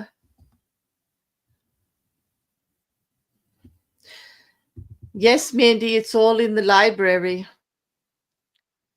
And I did post about it earlier in the chat before you came in. The fact that the Commonwealth came in with motions, and so did the defense, in regards to more testimony coming in. First, they already did the sidebar, and they're talking about the Bowden information. They want to keep certain things out. The Commonwealth does, for the ability to try to harass the witnesses, or in this case, trying to get Michael Proctor's testimony in without Michael Proctor. That's what, Mr. Jackson is trying to do with Sgt Bukhenik. And I can't really blame him, because it is a way to do it. That's how he got the Higgins texts in, and that is how he's getting the stuff that Michael Proctor has done wrong, because he doesn't have Michael Proctor to do it. But he is Michael Proctor's supervisor, Sgt Bukhenik was, and he did work with him on the case side by side a lot of the time. And so he's able to do that, and rightly so. You can't really blame him for doing it.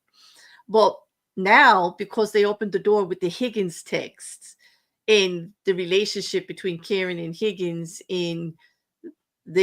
now the Commonwealth wants to bring in the Yoruba incident where Karen attacked a young woman, verbally, not physically. I don't mean like attacked, like violently. Well, she was very aggressive and acted very jealous, and she was accusing John O'Keefe of having an affair on New Year's Eve. Because they mentioned New Year's Eve in the text, because Karen brought the subject up herself, and because Alan Jackson has admitted those texts in, and it's part of the testimony, now Hank Brennan wants to go back and admit the Aruba incident, where a friend of John O'Keefe's sister's sister was there vacationing at the same time, and he was talking to her in the lobby, and Karen just made some assumptions about it, and the girl testified in the first trial in regards to her being cursed at and yelled at without even being introduced, that kind of stuff. And also, there's an objection from the defense for it too. Okay, and so I put all of that in there. All of that is in there. The Commonwealth was trying to keep out information about Proctor as far as what he signed and what he didn't, but there's really no way to do that. He was the lead investigator. I can't blame Hank Brennan for trying either. The same as I don't blame the defense for trying to do the best they can with this stuff, But it is interesting. For those of you that are part of my Discord, if you're a member or a creative collaborator with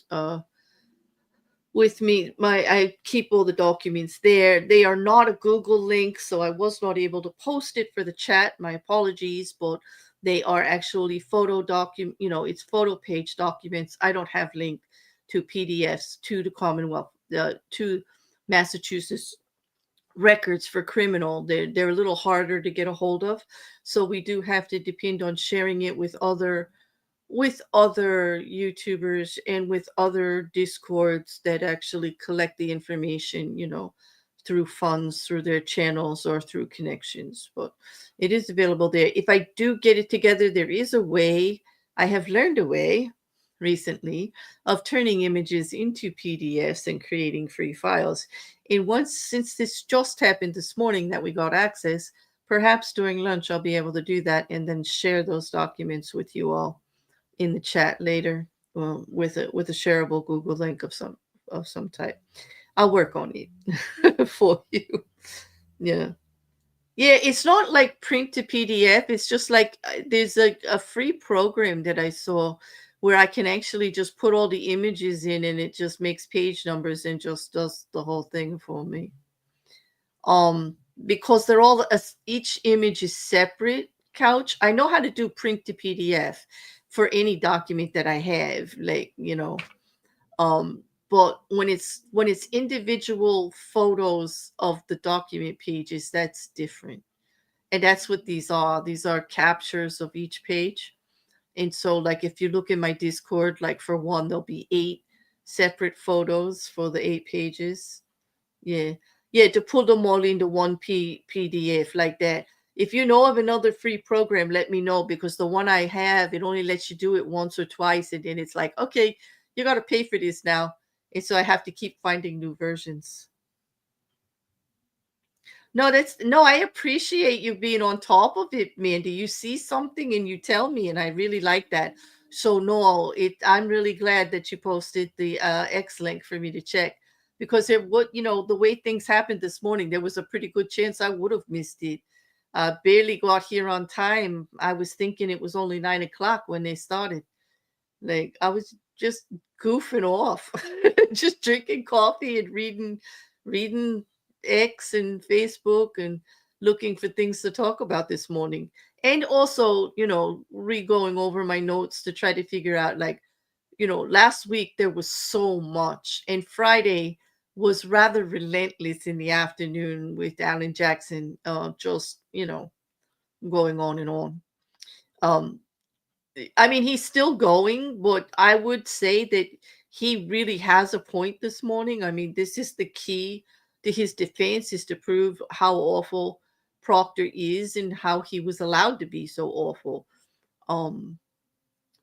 It's going to be interesting to see if Hank Brennan can actually, on redirect, bring the narrative back, and to the fact that, Proctor was prosecuted for his misdeeds, and he did lose his job.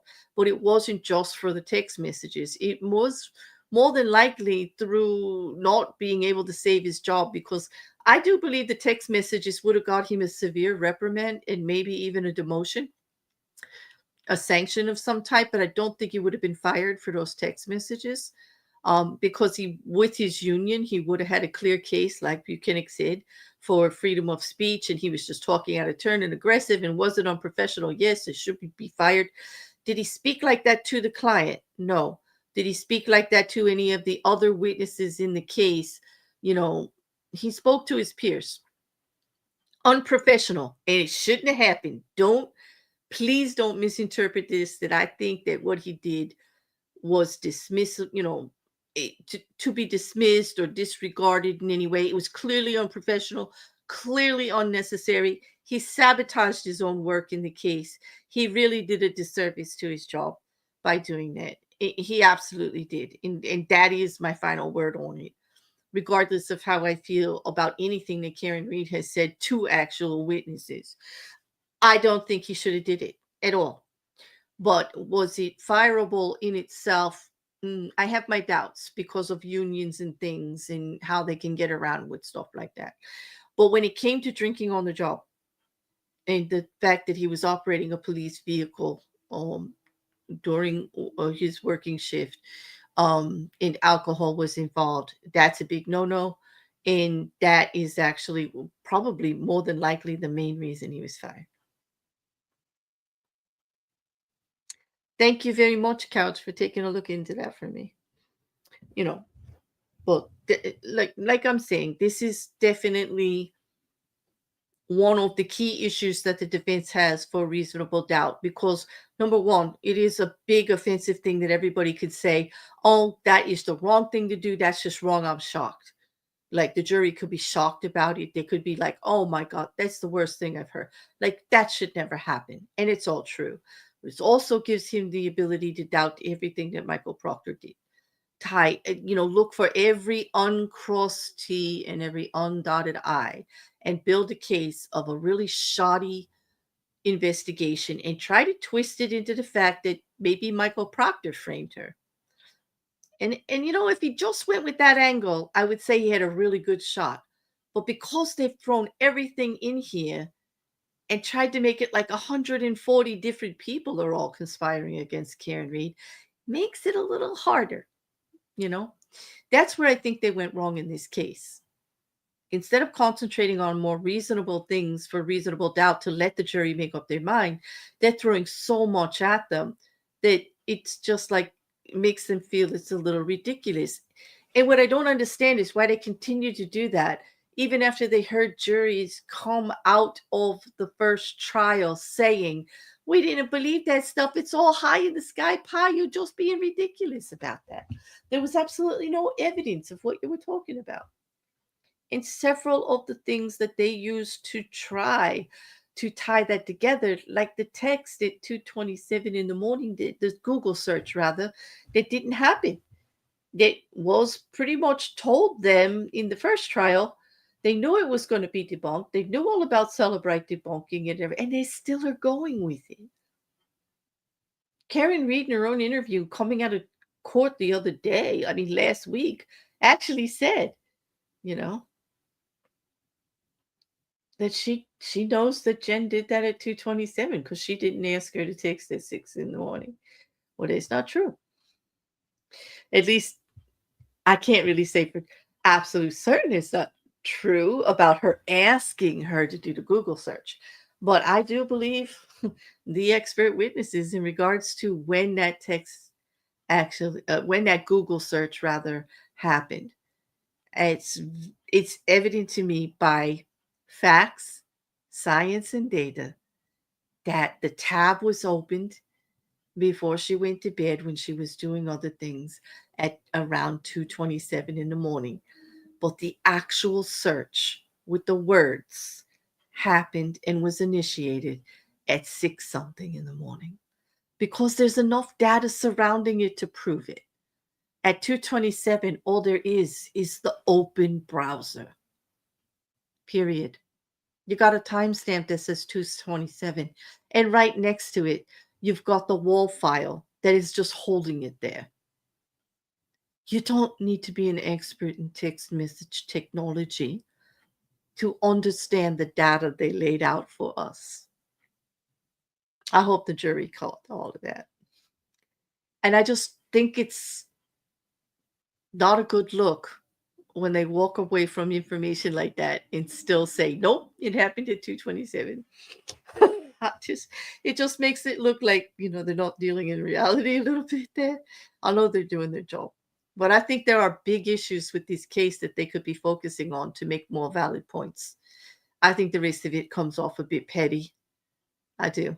And I think that the jury last week was seeing a lot of petty. A lot of petty. This week, the defense has a better shot to clean that petty attitude up and actually hit it with some good lawyering. Because this morning, that was, in the beginning, good lawyering.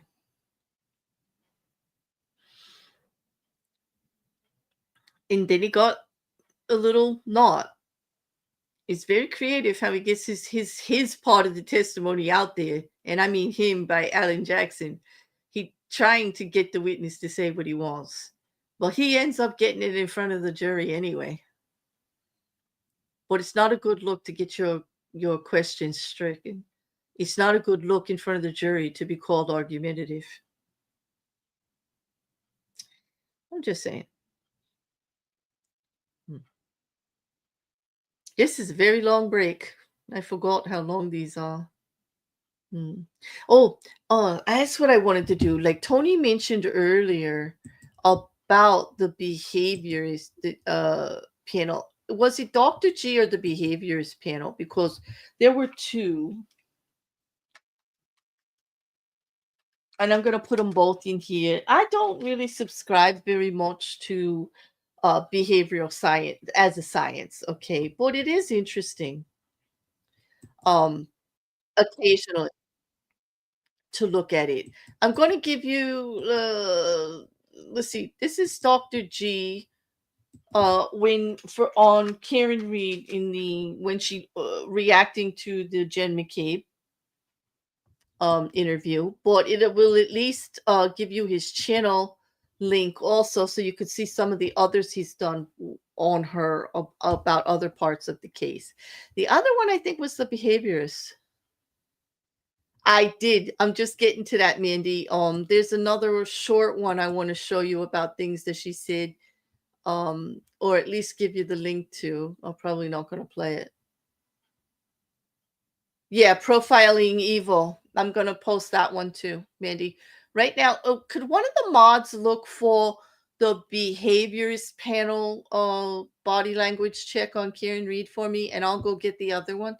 Is that possible? Is anybody at a PC to do that? If not, just say so in the chat, and when I'm done, I'll go look for that one. But that first one is from Dr. G. But I do want to find the one that Tony was talking about, and I believe he said it was the behavioral panelist. That group. Isn't it like what they're called?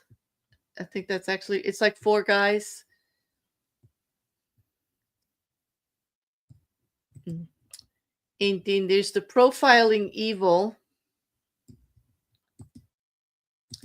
I did post some rather funny ones in the Discord on X.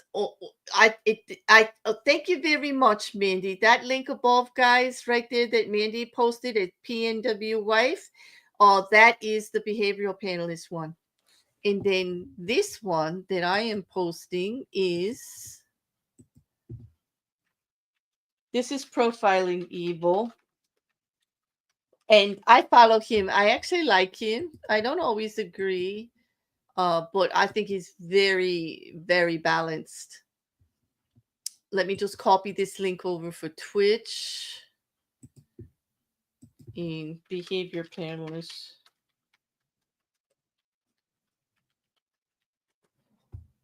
Okay. As I forgot, if you post it in YouTube, it doesn't go to both, but I got it there. Okay. What I was saying is there's a couple of funny like YouTube shorts. Someone has turned all of the key players in this trial into babies and done reenactments. They do seem to be more on Free Karen Reed, because they do take some big disses about everybody. But if you take yourself out of which side you're on, they are so funny, because it's like so funny because when you look at the babies that they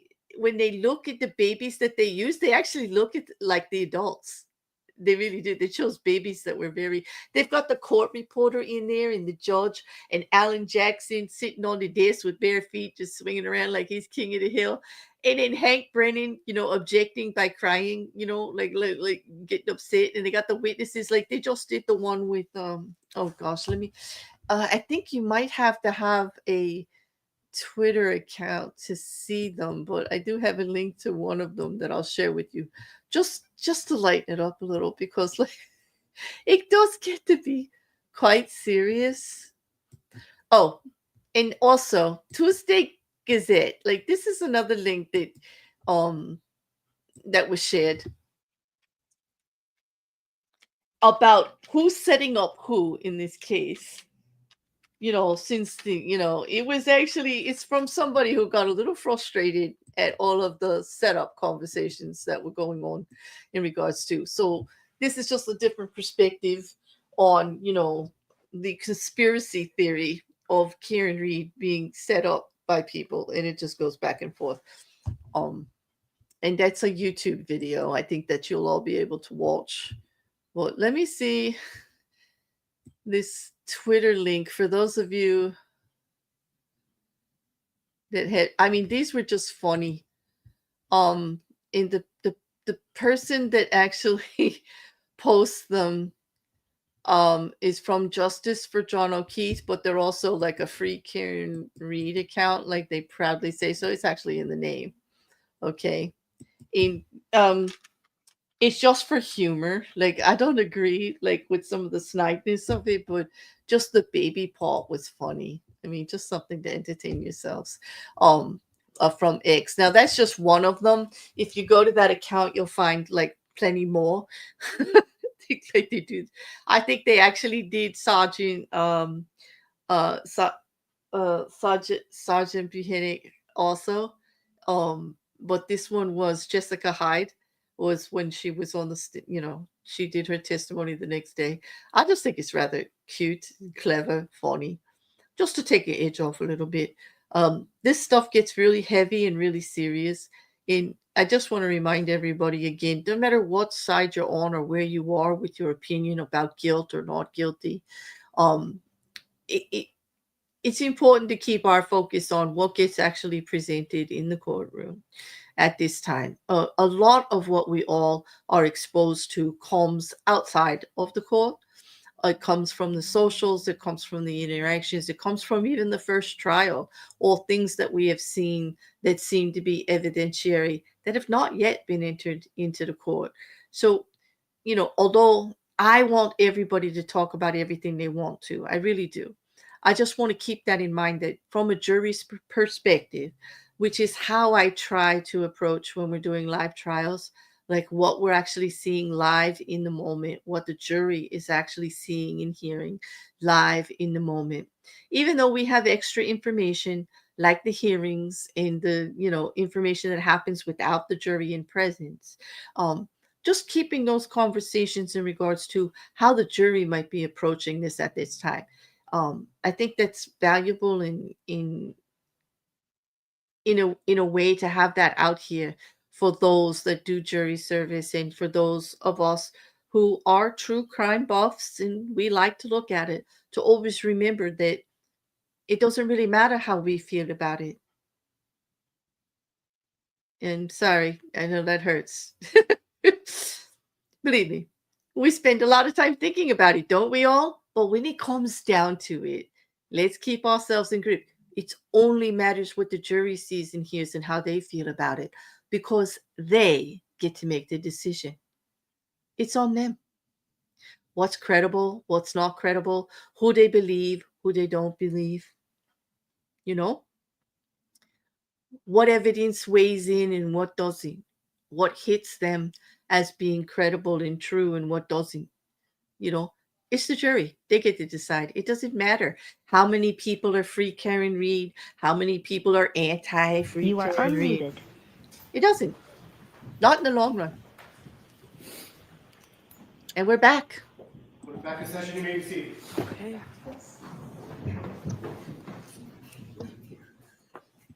So, Mr. Jackson, I considered your argument, and This is simply the wrong witness, so I'm not permitting that line of testimony Even for the singular request that I made sidebar. for that. So, all right, I think the jurors are, no way. Rise to the jury.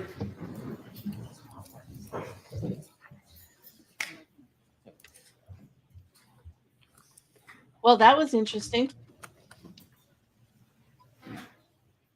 So he's not going to be allowed to continue harassing Mr. Bukhenik, at least with that line of questioning. I'm sure he has more, though. I'm sure.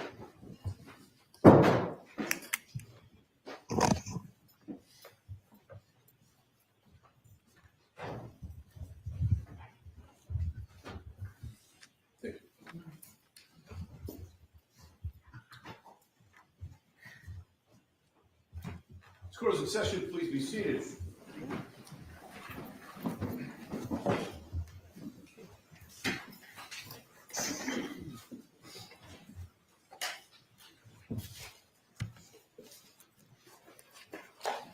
Go ahead whenever you're ready. Thank you, Your Honor. Sergeant, I'd like to move to a different area. At some point during the course of your investigation, you and Michael Proctor interviewed Chris and Julie Albert, correct? That's correct. That was at the Albert residence, the Chris and Julie Albert residence, is that right? Yes. On or about February 10th, 2022? Yes, Does that sound right? it does. Okay. At any point before or during that interview, did Michael Proctor discuss with you a previous relationship that he and or his family had with Chris and Julie Albert or their family? Yes, as we're walking up to the door, he stated that he knows them from he knows of them from around town and through friendship. Did that cause you any concern that the case officer that had been assigned to the case, dealing with, obviously involving the Albert family, had a pre-existing familiarity or relationship with any members of the Albert family? Yes, I followed up asking him if he hangs out with these people, how well he knows them. And he stated that he does not hang out with them. They're not his friends. He just happens to know them through people in town. Did he tell you any specifics about communications he had related to Chris and Julie Albert?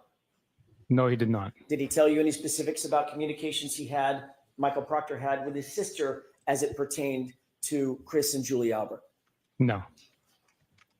Did he volunteer any information about the relationship that he might have or his family might have, including his wife, with Chris and or Julie Albert? That information not come up. Did you ever later learn, now I'm taking it outside of your conversation with Michael Proctor, did you ever later learn about friendship or connection that he and his family, Michael Proctor's family, had with Chris and Julie Albert or the Albert family? I've learned of accusations. I don't know the extent of how familiar they are. What accusations have you learned? Through trial or through court proceedings. Right, what are they? Would give me the nature of what you've learned. Objection. Sustained, we need a time frame. Sure. When did you learn of these, of this information? That was July of 2023, I believe. And what were the circumstances in which you gained this knowledge? How'd you learn about it?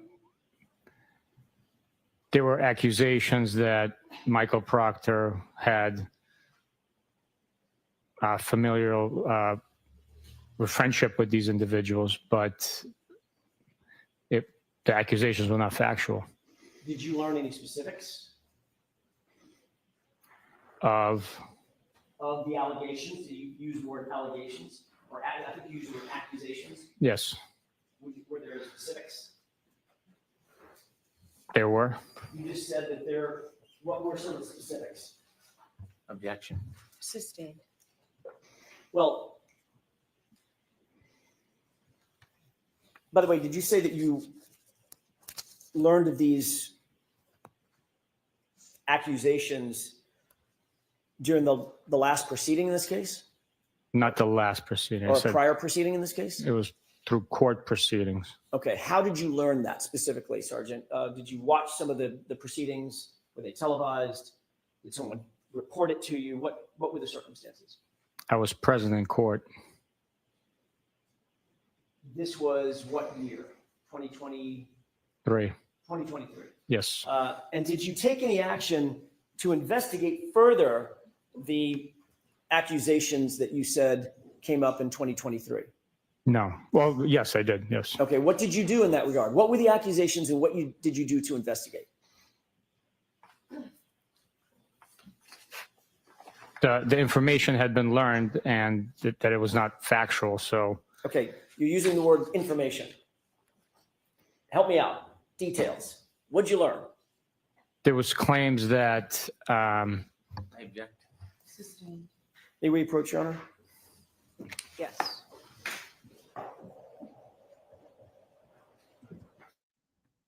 This is where I think the defense goes off the rail a little bit. Not so much in the fact that they should be able to bring this up, that Michael Proctor was related to somebody and somehow through marriage, whatever, or had previously had some relation like before. He did disclose it to them and they talked about it and it didn't seem to be an issue. Now, but that all came out in the trial and back and forth. But it's the way that Alan Jackson is doing this, in that with that with that aggressive tone, that frustration, that bulldog thing, that is allowing objections to be made, that is allowing continual sidebars, and I wonder how frustrating that is for the jury. Is this set by? I think it's number 3 already. Rocket Couch, yes. Not too bad a morning if there's only 3, but they've been really long, and everyone is almost led to a break. The first one was almost 15 minutes long.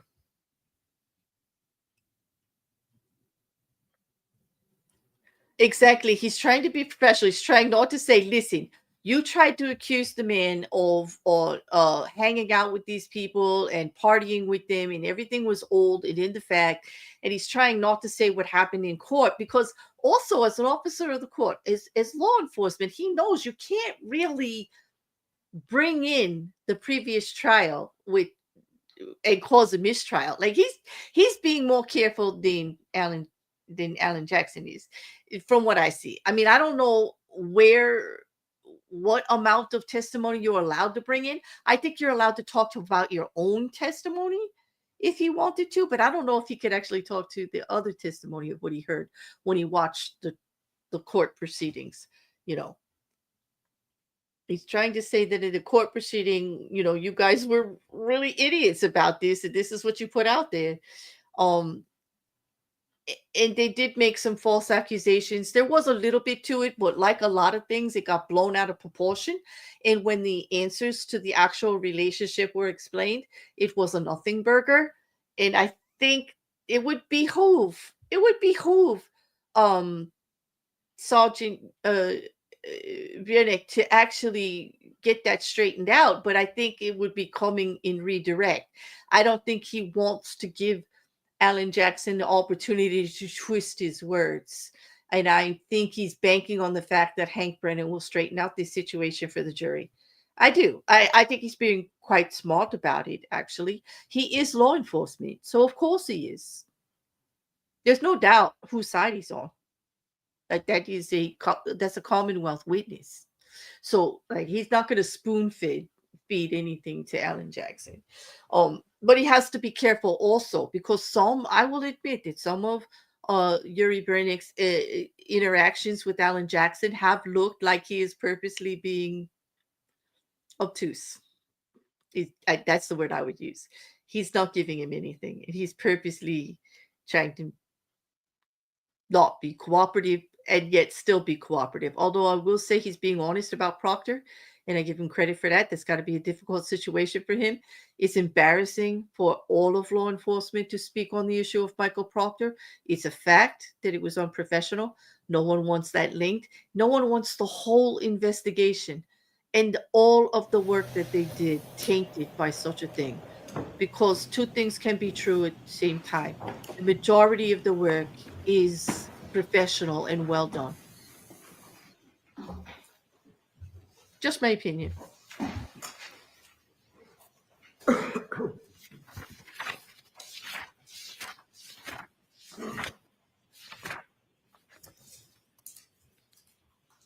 Final question, Sergeant. I think I asked this, but let me make sure I'm clear. Your interview along with Michael Proctor with Chris and Julie Albert was February 10th, 2022, correct? I believe so. Okay. I'm not certain on that, but I believe it was. Okay. Well, let me just clear that up real quick. Would it refresh your recollection to look at your report? Yes, absolutely.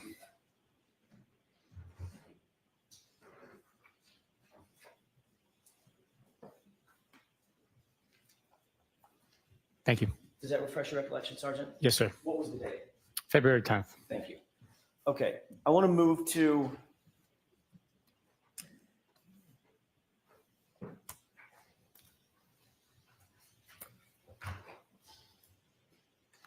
back to Canton PD. Did you at some point recover some videos or a series of electronic data that purported to be videos from Canton PD in furtherance of your investigation? Yes. And to whom did you deliver these videos, and whom were they requested by? The initial request was by Michael Proctor. I delivered them to him. Okay. Since that delivery, have you seen these videos? Yes, I have. Okay.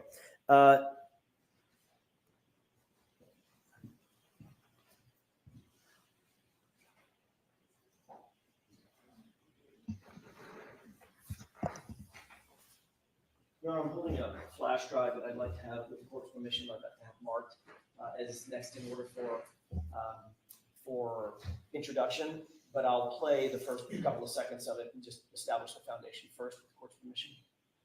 Have you shown it or discussed this with Mr. Brennan? I've just discussed it with Mr. Brennan at the break. What's the Commonwealth's position? I have no idea what it is. Sure, we can mark them. Yes. Mr. Brennan said he'd like to review them before they get entered into evidence. We can mark them for ID for purposes of this examination. I don't expect I'll object. I just want to review. Okay, so we'll mark it for identification, please, Madam Court Reporter. Exhibit GG for identification. Just to establish the foundation so we know what we're talking about, did you see on some of the electronic devices that you picked up in furtherance of this investigation video of somebody outside? Now, the outside cameras or outside camera view at Canton PD at about 1:30 in the morning on January 29th, 2022. The digital video, one of the collection items. It wasn't a device. It was, well, I guess it is a device, but the digital storage that was collected had video from external view of the PD. I do not remember specifically seeing an individual, but Okay. I did Do you review remember it. being of the parking lot area, at least one of them, one of the clips being of the parking lot area outside Canton PD? I don't remember seeing outside parking lot. I'd have to see it. I understand. Do you remember another clip being of the outside Sally Port? There's a pedestrian door, not the big roll-up door, but a pedestrian door, someone going in and out of the pedestrian door? I know the view you're talking about, but specifically what you're stating, I would have to see the video, tell you if I saw it or not. And I'm asking a couple of these other questions. I think I may know what the answer is. There's another, do you remember another video being an internal corridor, looking down a hallway, and seeing someone walk up or back? Yes, Do you yes, remember that one? I do. Okay, and then one on the outside, again, sort of passing from right to left may not be attendant to a parking lot, but at least an outdoor view of someone moving from frame right to frame left across the camera angle? I don't remember that. You do remember that all these videos, I just mentioned 4, we've talked about 4, these videos were from January 29th, 2022, around generally 1:30, 1:45, 2 o'clock in the morning? I'm sorry, I don't remember the exact time and date. I just remember seeing the file and reviewing it. Do you remember Mr. Proctor asking for video attendant to January 29th? At least can we narrow it to that date? From Ken PD? Yes. Yes, Okay. yes. So these are all from January 29th, 2022. You just don't remember the specifics of them. It's been too long since you've seen them. I don't know when each video was collected and then reviewed. Okay. Exactly. With the court's permission, well, may I have just a moment to confer with counsel? Okay.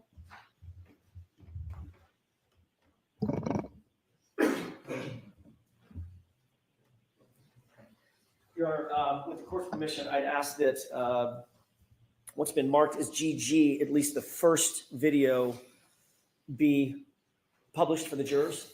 All right, so there are 4 videos on this flash drive?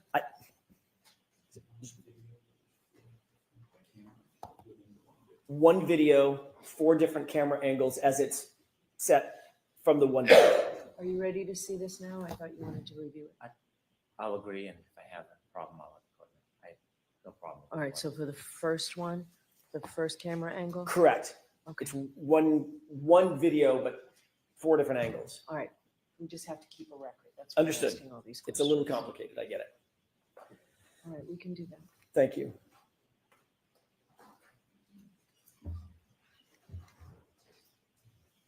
And this is, Your Honor, just for the record, actually, let me do it this way. Sergeant, would you agree that we can call this the rear lot main side at Canton PD, just for identification purposes? Sure, if you'd like. I don't know which side this is, so I can't argue with you about the location. So Okay. I'll agree with you that we can call it that. Great. It looks like a parking lot. There's cars. Yes, sir. Okay, just for purposes of, so it doesn't get complicated, we'll call this rear lot main side. That doesn't mean anything unless you adopt it. So just for identification purposes. Thank you. If we could move to runtime 1:26:32. Okay, with the court's permission, may I play it at this point? Okay. Thank you. Stop. Did you see a car pass in front? Yes, sir. Okay. What kind of car did that look like to you? It looked like a 2-door Jeep Wrangler with a plow on it. Okay, let's go ahead and play it.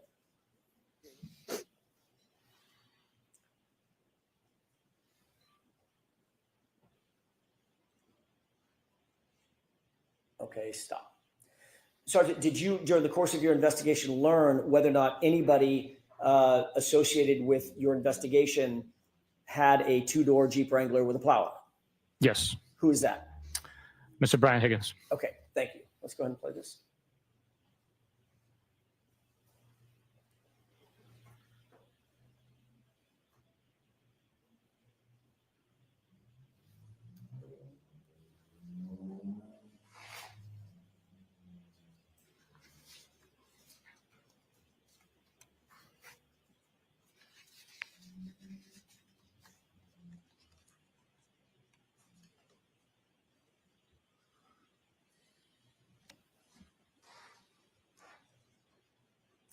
Okay, stop. Sir, do you see a person who appears to have alighted from the car, Yes. from the Jeep?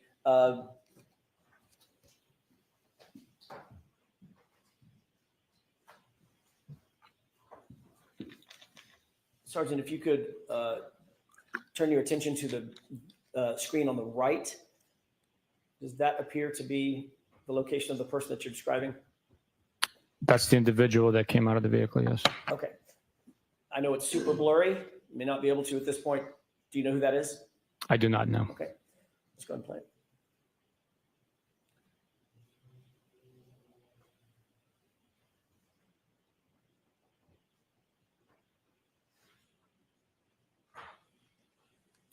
Okay, stop. All right. Did you see the person walk off the screen? Yes. Did it appear that that person had something in his or her hands? Possibly, yes. Okay.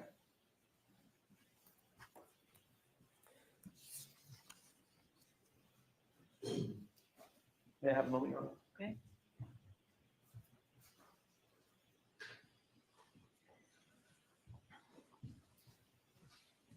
Thank you, Your Honor. If we could play the second clip on this same GG.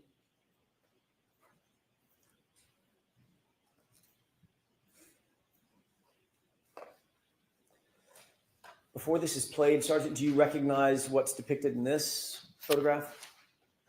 I do not know. Okay. Let's go ahead and play this. Stop. What do you see on the video at this point? An individual crossing the frame with a couple of cars parked, one of which has a plow on it. Does it look like an exterior video? Yes. Does that appear to be an exterior video if you don't know exactly where an exterior video of Canton PD? From the facilities, yes. Okay. And describe the person that you see in the foreground at the bottom of the screen. Appears to be wearing a black sweatshirt, a hooded sweatshirt. Larger in stature, smaller in stature, can you tell? I'd be speculating because there's no comparison, but possibly larger. I don't know. Okay, let's go ahead and play it. And that's it for that. Your Honor, if we could play the next video. By the way, can we agree before we move off of this, just for identification purposes, can we agree to call this rear lot cruiser side as opposed to rear lot main side, just to keep them separate? Same as last time. I'm not aware familiar where that camera is, so I cannot argue with you nor adopt. But if for identification purposes only, we can agree on that. Can you see from where you are, and I know the answer to this, can you see from where you are the timestamp on the bottom of this? No. Your Honor, with the court's permission, it's very, very small. Is it possible to ask the witness to adjourn from the witness stand just to get close enough to see if you can read the... You can't increase the size of it? Maybe we can. I'm not the tech guy. Mr. Wolk?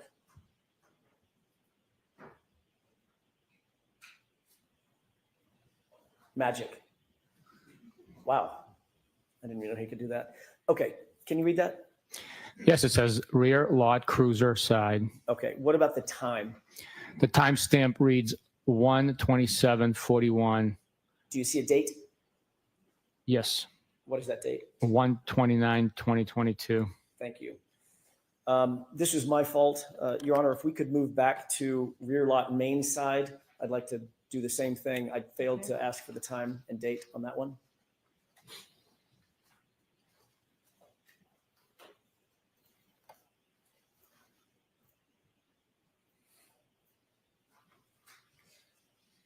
Mr. Wolk, if you could, please.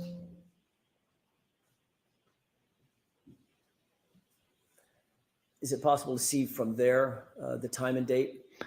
Yes, the time is 1:27:32 a.m. and the date is 1/29/2022. Thank you. Okay, if we can move to the third clip.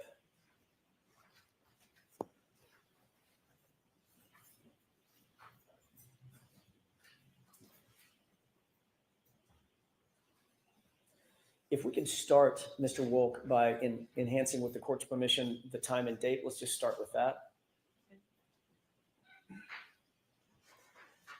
Do you see what the timestamp designates this camera angle to be? It appears to be church side.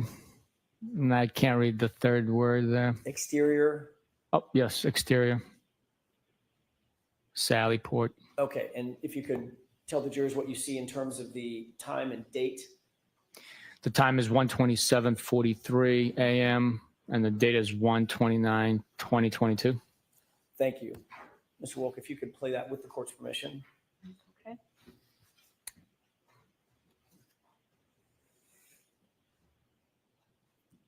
Stop. Do you see a person in that video? I do. Although it's somewhat blurry, can you describe that individual for us, please? Individual wearing dark clothing, possibly. That's the best I could do, really. Okay. Does it appear, given what you've seen in terms of the time of the main side, cruiser side, and now this exterior church side, does that appear to be the same person moving through on the outside of Canton PD? It does, yes. Okay. And what are we looking at here, by the way? What is this door he's about to walk into? I'd be guessing. I was never present on that side of the Sally Port. Understood. I don't know. Let's go ahead and play this.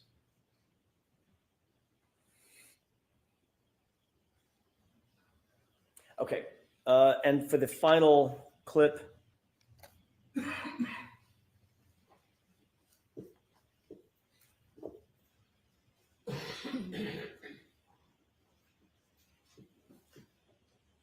If we could go down to the timestamp and date.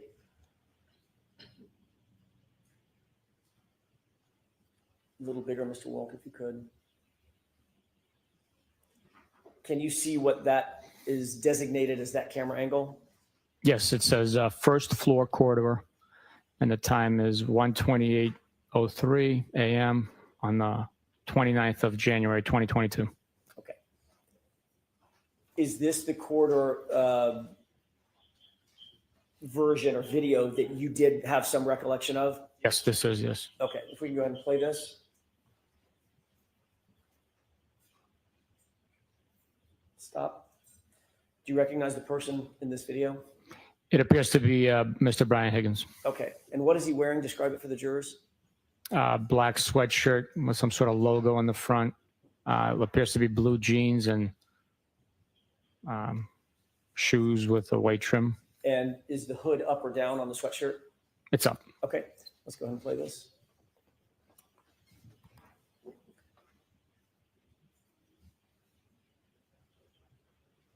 I have just a moment. Could you pause this, Mr. Wolf?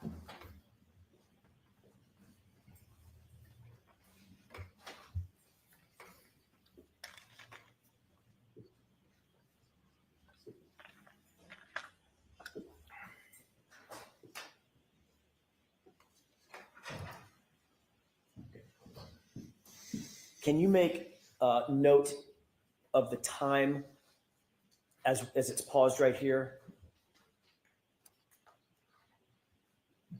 Do you want me to say it again or Yes, write sir. it down? Yes, sir.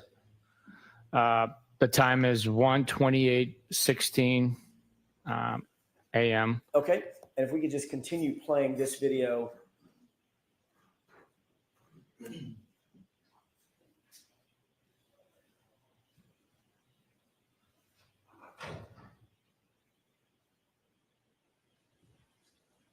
It is playing.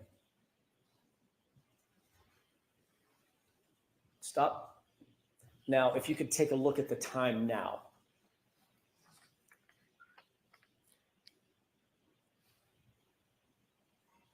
Okay, what's that time? 1:29:42 Okay. a.m. And if we could go ahead and go forward.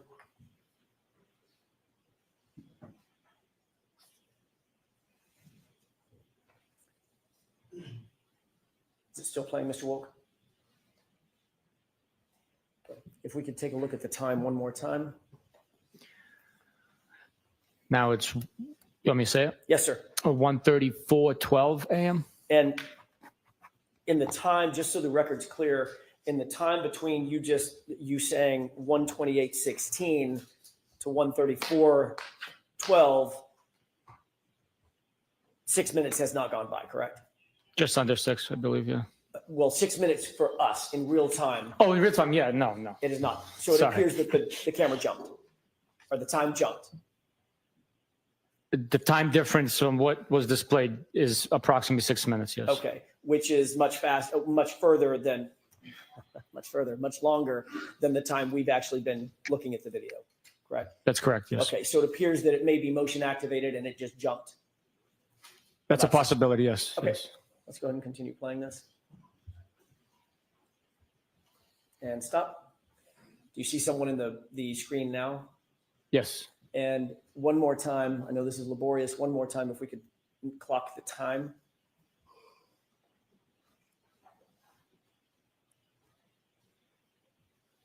Can you see that? No, it's really blurry for me. There we go. Yes. Now I can see it. 1:34:15, if I'm not mistaken. AM. Okay, fair enough. And let's go ahead and play this all the way through.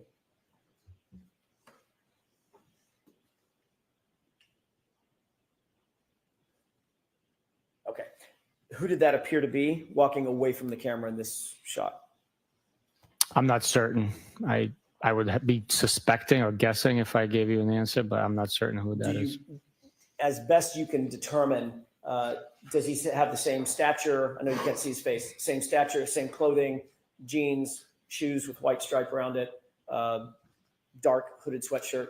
That should appear to be the same person as Brian Higgins. It does appear that way, yes. Okay. Is that it? Okay. There's one more clip that I'd ask you to look at on the same GG device.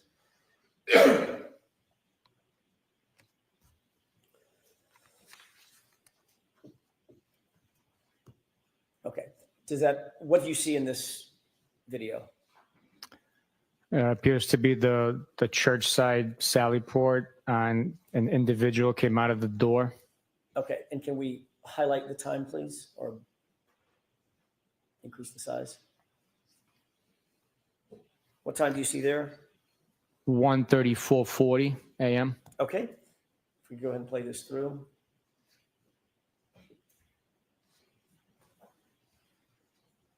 Pause. Does it appear from this video that the person has anything in his hand? I'm sorry, can you play that again? I wasn't looking at the hand, but Sure.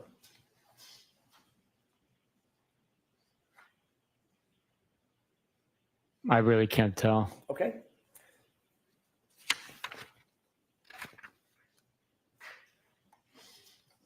There should be another video of the rear lock cruiser side. Let's take a look at that.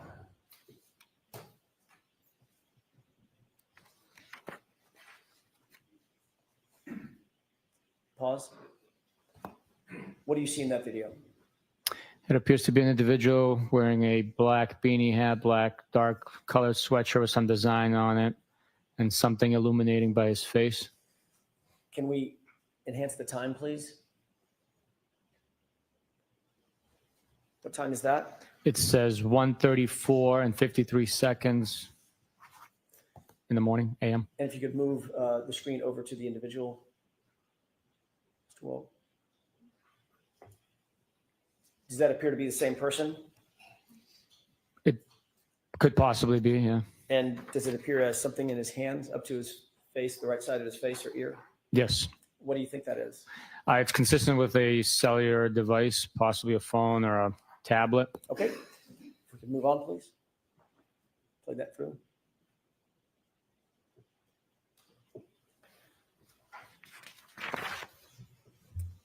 And I believe there's one more video. And Your Honor, this one is a little longer. This is about 10 minutes. Okay. With the court's permission, I'd like to play this through. Okay,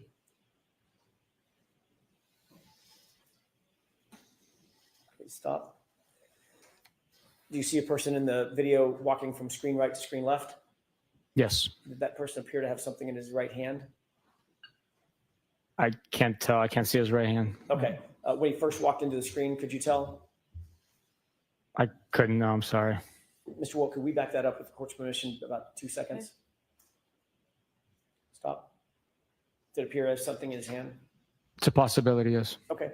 And just for, I'm going to ask you for 2 times when we start and when we stop. What's the time on this video at this point when he walks into frame? 1:35:08 in the morning, AM. Okay. And let's go ahead and play this through.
Pause it, please.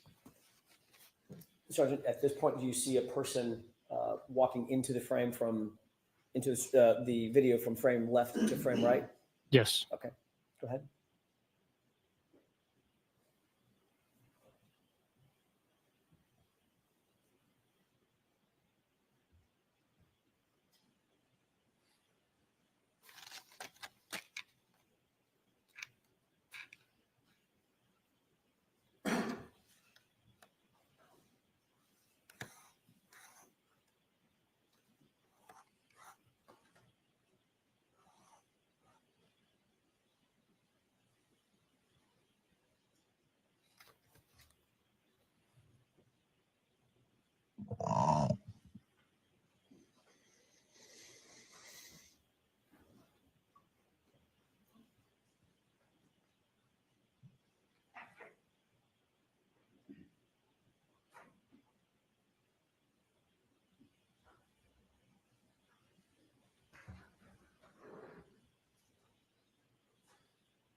Can you pause it? Did you see something happen with the vehicle next to the Jeep in the last few seconds? Yes. What was that? It appears as though the headlights are activated. Okay, let's go ahead and play it.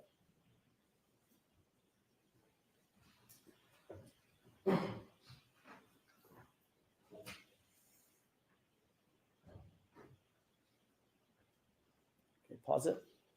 You see a person that is walking from screen right to screen left in the middle of the screen? Yes, he just or she just appears to have closed the door on that vehicle next to the plow. Okay. And walking toward which vehicle?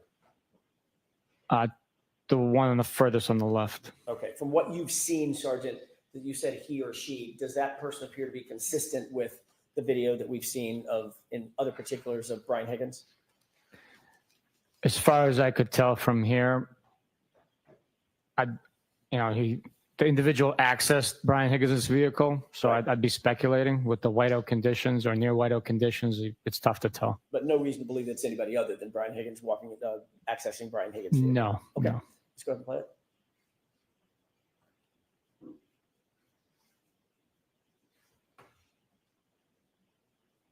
And what do you see Brian Higgins or that person doing now? They access the vehicle on the far left. Okay.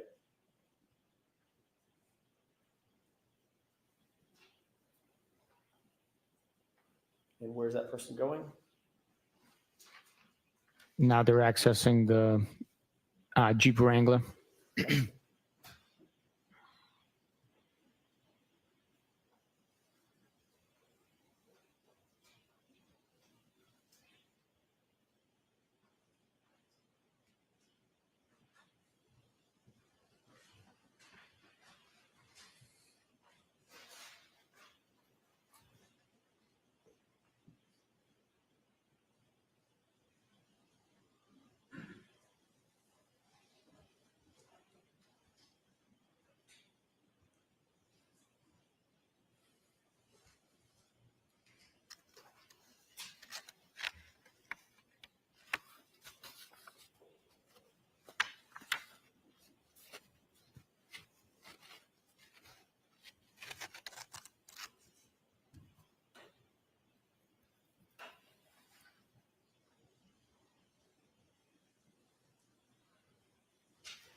Let me pause it. Where does that individual appear to be now in the video? Last I could tell, they might be by the Jeep Wrangler. Before that person got to the Jeep Wrangler, was he standing by the vehicle on the far left, SUV or truck? It appeared that way, but with the heavy whiteout snow that night, I can't tell exactly what they were doing. Did you see anything in his hand, like a bag or a satchel or a duffel bag or something when that person walked from this vehicle over to the Jeep? I did not notice, no. Go ahead.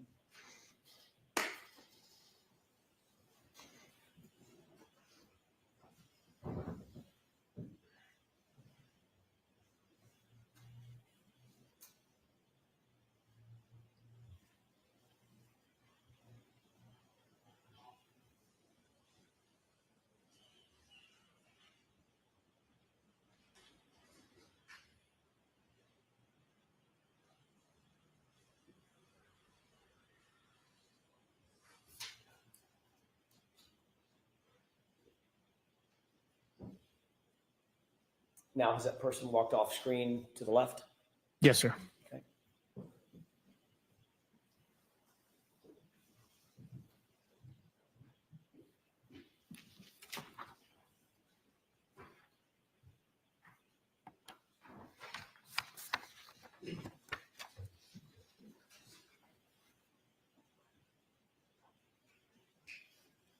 Do you see that person entering screen from screen left? Yes.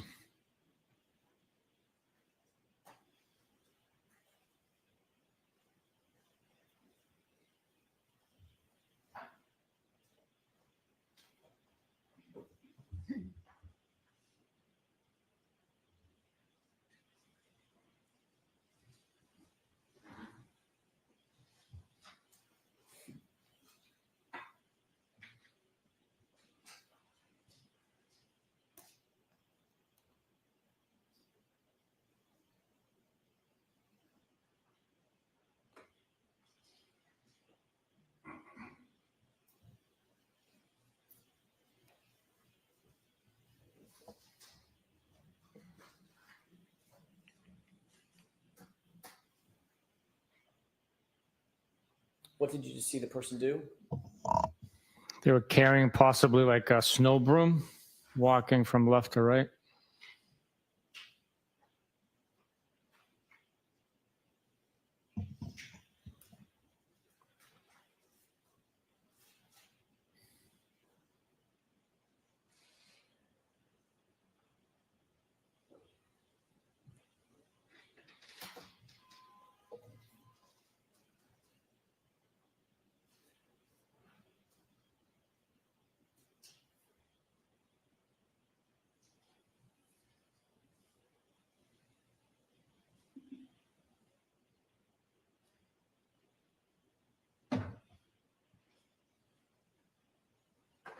And what do you see happening now?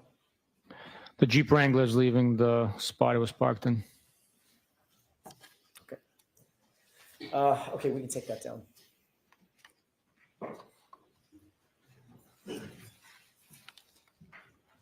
Oh, I'm sorry. I failed to ask you the time. I promised I would do it, and I forgot again. Can we look at the time real quick? Yes, the time for the rear lot main side is 1:45:52. And it appears that's the approximate time that the Jeep Wrangler drove off. Approximately, yes. Okay, thank you.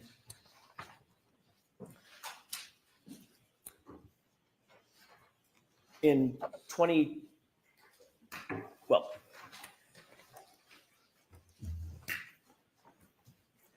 are you friends with Brian Higgins? I am not. Do you know Brian Higgins? I know who he is, yes. Have you ever socialized with Brian Higgins? Like out on private time? Go out, have a beer, No. see him at a bar. Hey, Brian, let's grab a beer. Nothing like that? No. How long have you known Mr. Higgins?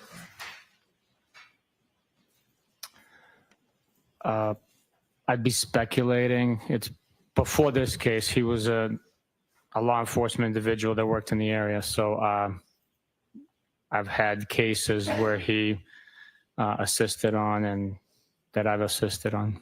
Would you consider yourself to have a professional relationship with him?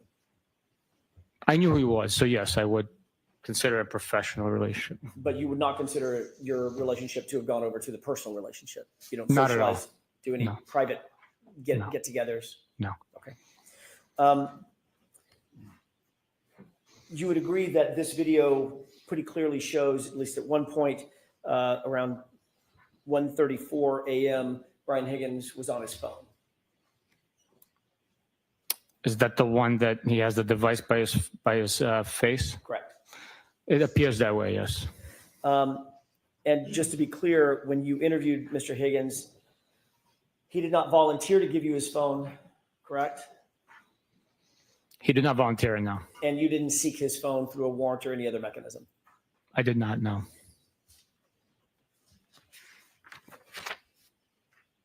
Do you have any personal knowledge as to the status of that phone as we sit here today? The one that he got the extractions from? Correct. No idea, no.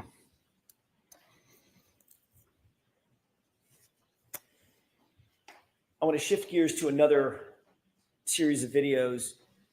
Last year at another proceeding, you were asked about a couple of videos from the interior Sallyport garage at Canton PD. So now we're going to move to the interior.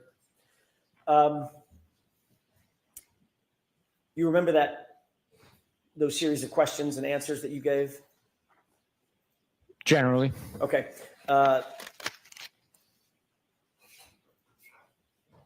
You were asked at another proceeding to describe when the SUV, Miss Reed's SUV, first arrived at the Sallyport garage around 5:30 or so, correct?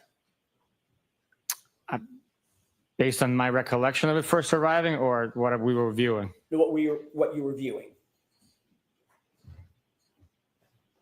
I'm objecting to this. Ask it differently, Mr. Jackson. Do you remember being asked a series of questions concerning the arrival of the SUV, just in general? I remember that it happened. I don't remember the exact questions, what my answers were. And you remember seeing a video about which you were asked questions concerning the arrival of that SUV, pulling into the Sallyport, who was who, what the time frame was generally. Do you remember that colloquy, that discussion? I remember it taking place, yes. That was Mr. Lally asking you questions, correct? I believe so. Under questioning by the Commonwealth, you were asked whether the video that you were looking at fairly and accurately represented the SUV arriving at the Sallyport garage, correct? Yes. And you indicated, in fact, it did fairly and accurately depict the arrival of the SUV at the Sallyport garage. Is that right? That's correct.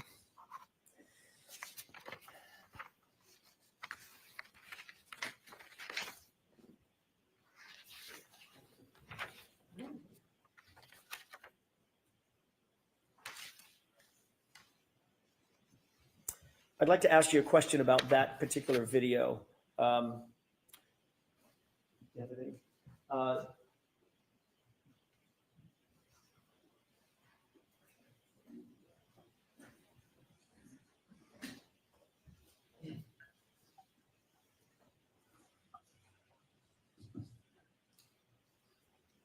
John, I'm holding a flash drive.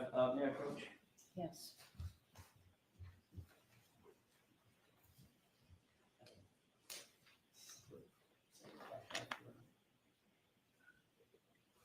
I'm gonna have to just bump it up.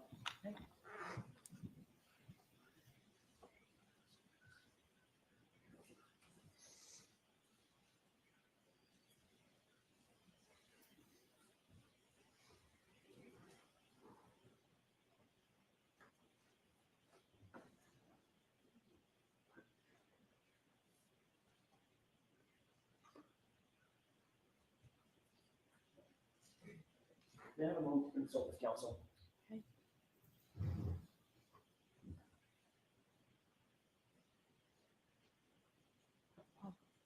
Paul.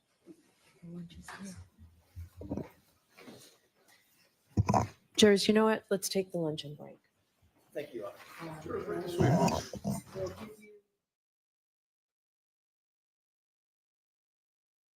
Okay. Well, she decided that one pretty quick. Gonna go to lunch. They are. I would suspect, since it's a little early, she didn't say how long. And I'm looking at the feed. The feed went black. So they definitely were not going to let the cameras hear the discussion between the attorneys. So we're all going to take our lunch break. I would suggest I'm going to be back in like 45 or so, just so that we can be ready for them. Oh, but wow, like they're getting a little dicey here. Like, they're definitely trying to bring in their. Oh wait, hold on. We Yep, always have back. the Hold voir on. dire right now to see what Sgt Bukhenik knew Okay. regarding that line of testimony you wanted to get into. So let's Okay. do that now, and then you can all work out the video issues. Okay.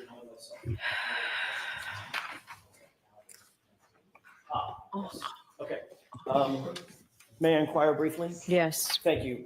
Sergeant, we were talking before the jury left, we were talking a little bit about the conversation that you had with Michael Proctor, either during or just before or just after that first interview with Chris and Julie Albert. What I'd like to ask you is, what information did you have and what did you ultimately learn about their relationship? You said there were some accusations and we never really got to the heart of it. What did you know and what did you do to investigate? Or what did you learn? What I knew as we were walking up to the door is that he had knowledge of the individuals prior to us conducting the interview. I asked him if he knew them personally. My words, do you hang out with them? Do you socialize with them? He said, no, I do not. I said, are you comfortable doing this interview? And he said, yes. And me being a complete outsider and his supervisor and realizing if there was any impropriety that I would step in and recognize it, report it, and act on that. The interview was conducted without issue and we moved on. As a matter of fact, one of the things in Trooper Proctor's report, it said the report started with following formal introductions. Did that suggest to you that Trooper Proctor had no knowledge of who Chris or Julie Albert were from a personal standpoint? Not at all. I believe maybe I wrote the report, or was it him? Yes, I think it is you. I think it is Yeah. So I. May I approach one? Yes. Just so you have it. Thank you. Yeah. Since I authored the report, I wrote following formal introduction since I've never met them before. Okay, so that was more attended to you than to Michael Proctor. Yeah. Correct. Okay, but the report does say we introduced ourselves, basically. Following formal introductions. Greeted, but I had formal introductions to them. I've never met them before in my life. You said that subsequently you learned about your word, accusations that had been made concerning possible relationship between Michael Proctor and the Alberts. What was that information that you learned? When was it? I need that. When did you learn it? I thought you said 2023, but I could be wrong. When did you learn that? It was I believe, during the July motion proceedings when you guys had pictures up of children. July of what year? I believe 2023. Okay. And what was it that you learned in July of 2023 about the potential? The accusations? Yeah. That those were Albert's or McCabe's kids in the photograph with Michael Proctor? Okay. Did you ever learn about personal communications that Michael Proctor or his wife may have had with any of the Albert family, including Julie Albert? Ever? Ever? Yes. Okay. Tell me when you learned that and what you learned in that order. Well, Michael Proctor had communicated with those individuals, Elizabeth Proctor, and communicated with those individuals due to the harassment that they've sustained. Okay. So with the crazy behavior that's been, imposed on them, and the torturous harassment that they've endured, the traumatic experiences they've had to live through, they've communicated. So I've learned about that, yes. I was taking in all of that evidence, hundreds and pieces of evidence that I've archived in order to Go ahead. In order to? investigate it. Okay. You're talking about Elizabeth Proctor well after the fact of the interview and the incident in 2022. That's what you were just describing. It was after the harassment Okay. started, yes. Which is well after January 29, 2022, correct? January 20, yes, it is. Okay. I'm asking about information related to a relationship prior to January 29, 2022. Did you ever learn about a pre-existing relationship that may have existed between the Proctor family and the Albert family before January 29, 2022, and maybe a couple of days after? All I know is that there was a relationship explanation provided by Mr. Lally during one of the motions, and it was like 6 degrees separated by individuals residing in the community, living in the community, raising their kids in the community, working in the community, so making them community members and having relationship within that. I don't know the extent of those relationships. Okay. Did you, during that hearing where you said there were pictures of the kids and et cetera, that July 2023 hearing, did you see a post, a Facebook post during the course of that hearing wherein the Albert family called the Proctor family their second family, or vice versa, where the Proctor family, Michael Proctor's mother, they've called the Alberts their second family? You remember that Facebook post? I don't remember seeing that post. I just remember there was like a picture of kids that weren't Michael Proctor's kids. Okay, but you were in court that day. I was in court in July. I believe it was 23rd of July, for Okay. the motion, yeah. Leaving aside the photographs that you've talked about, did you see the post, the Facebook post about those two families, specifically Michael Proctor's mom, saying that the Alberts were their, quote, second family? I don't remember seeing that post. That didn't strike you, or that was not in your brain, in your head? I don't think I've ever seen a post like that. So I just remember seeing the post of the kids. What I believe about it was Miss Little that was holding up the poster. what about the text messages, or what about any text messages between Michael Proctor and his sister concerning Julie Albert, very specifically concerning Julie Albert? Are you aware of those? No. Have you ever seen a text message between Julie Albert, between Courtney Proctor and, it's Courtney Courtney Proctor, and Michael Proctor, where the sister says, Julie wants to give you a gift because you're doing such a great job leading this, meaning this investigation. Are you aware of that? No. Are you aware of a text message in which Michael Proctor responds, get it for my wife? Meaning, if you're going to give us a gift, get the gift for my wife. No idea. Okay.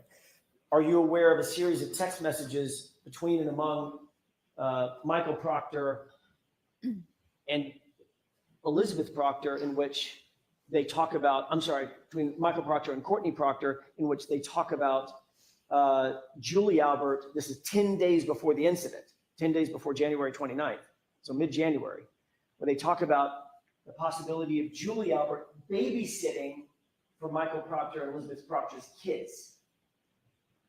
I am not aware of those text This is messages. the No. first you've heard of any of those. Of these text messages? The text messages Yeah. that I'm describing, have you ever heard of any of those? No.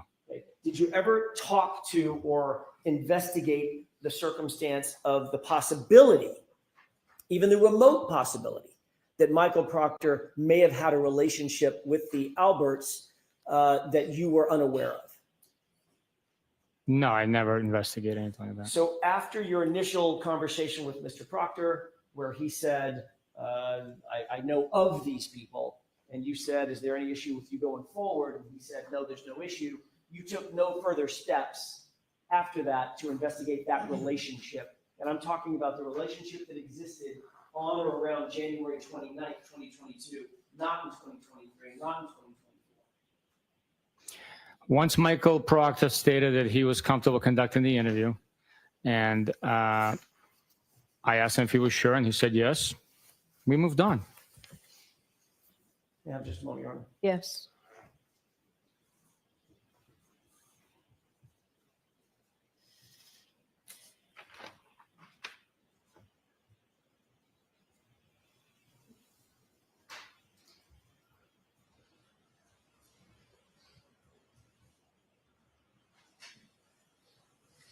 Last couple of questions. Were you in court?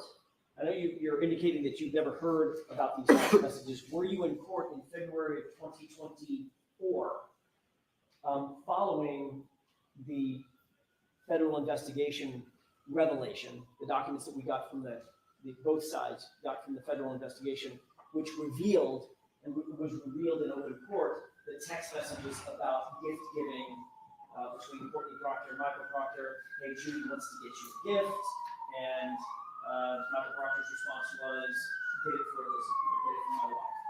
Were you in court when those were reviewed? Following the harassment, intimidation that I experienced on the 23rd, being followed into the bathroom, then being followed outside, I stopped coming to court proceedings due to that.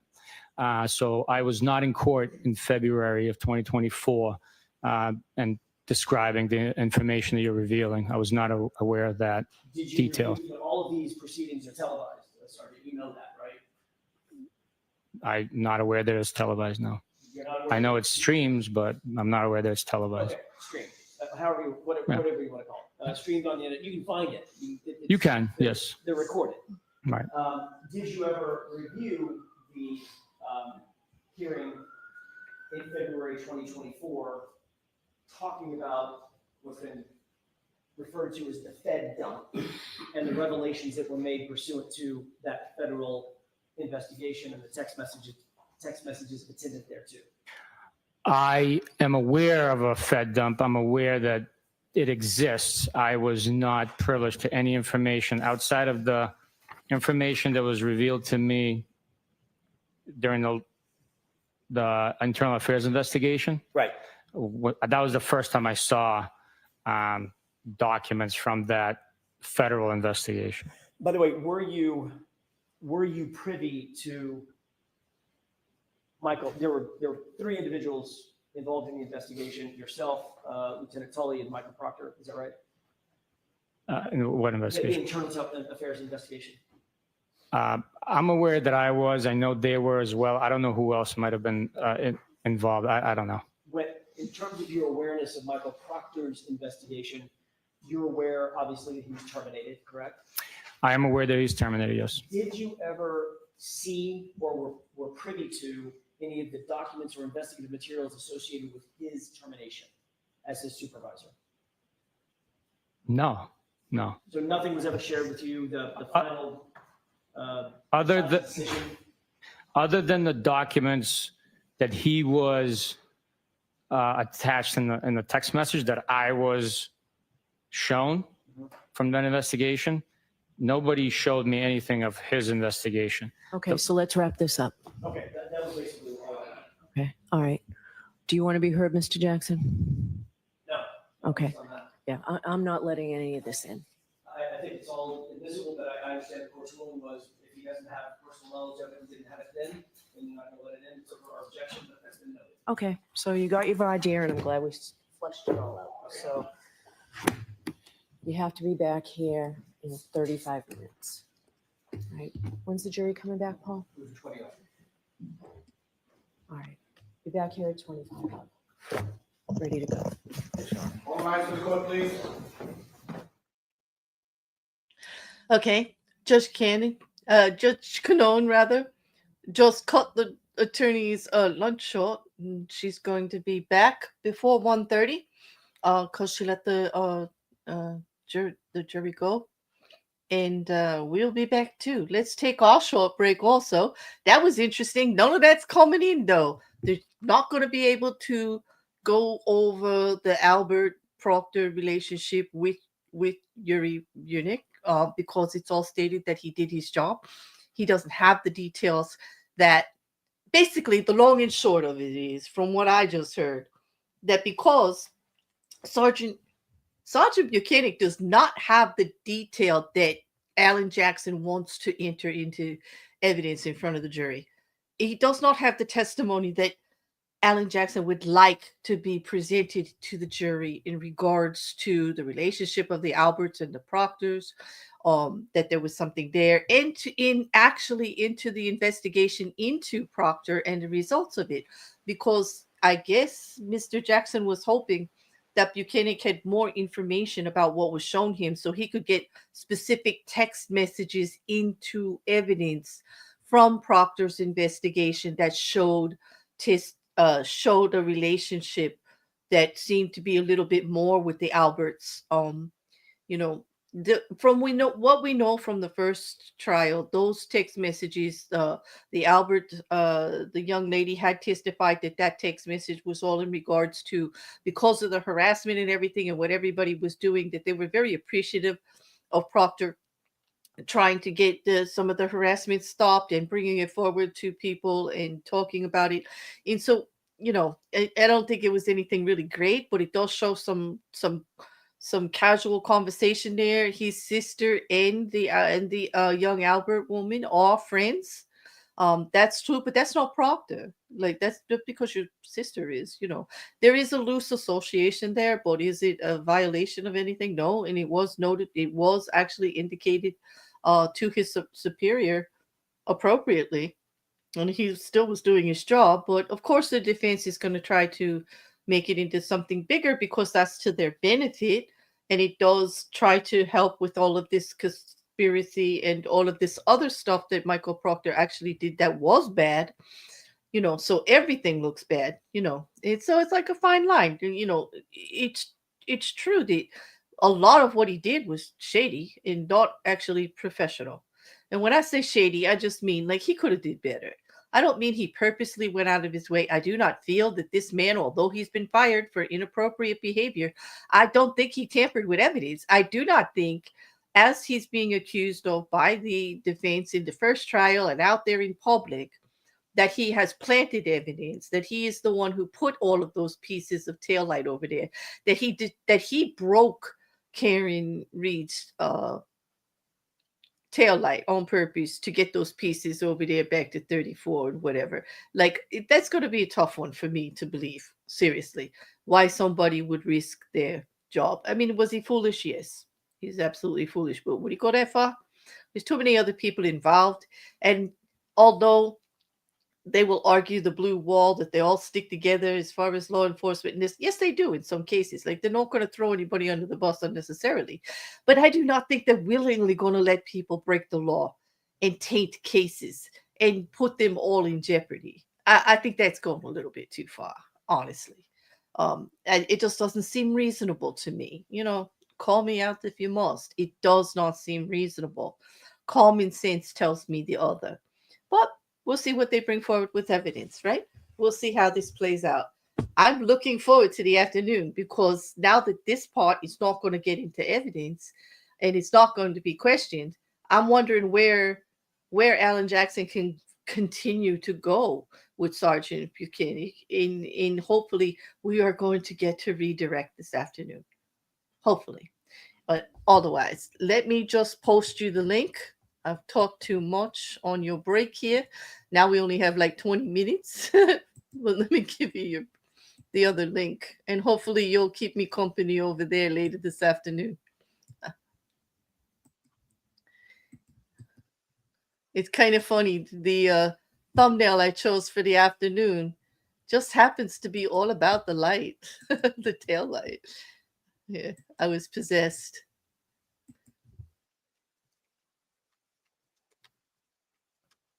Okay, we'll take a quick break, everybody, and I'll see you over there in the afternoon. Thanks for keeping me company. See you soon.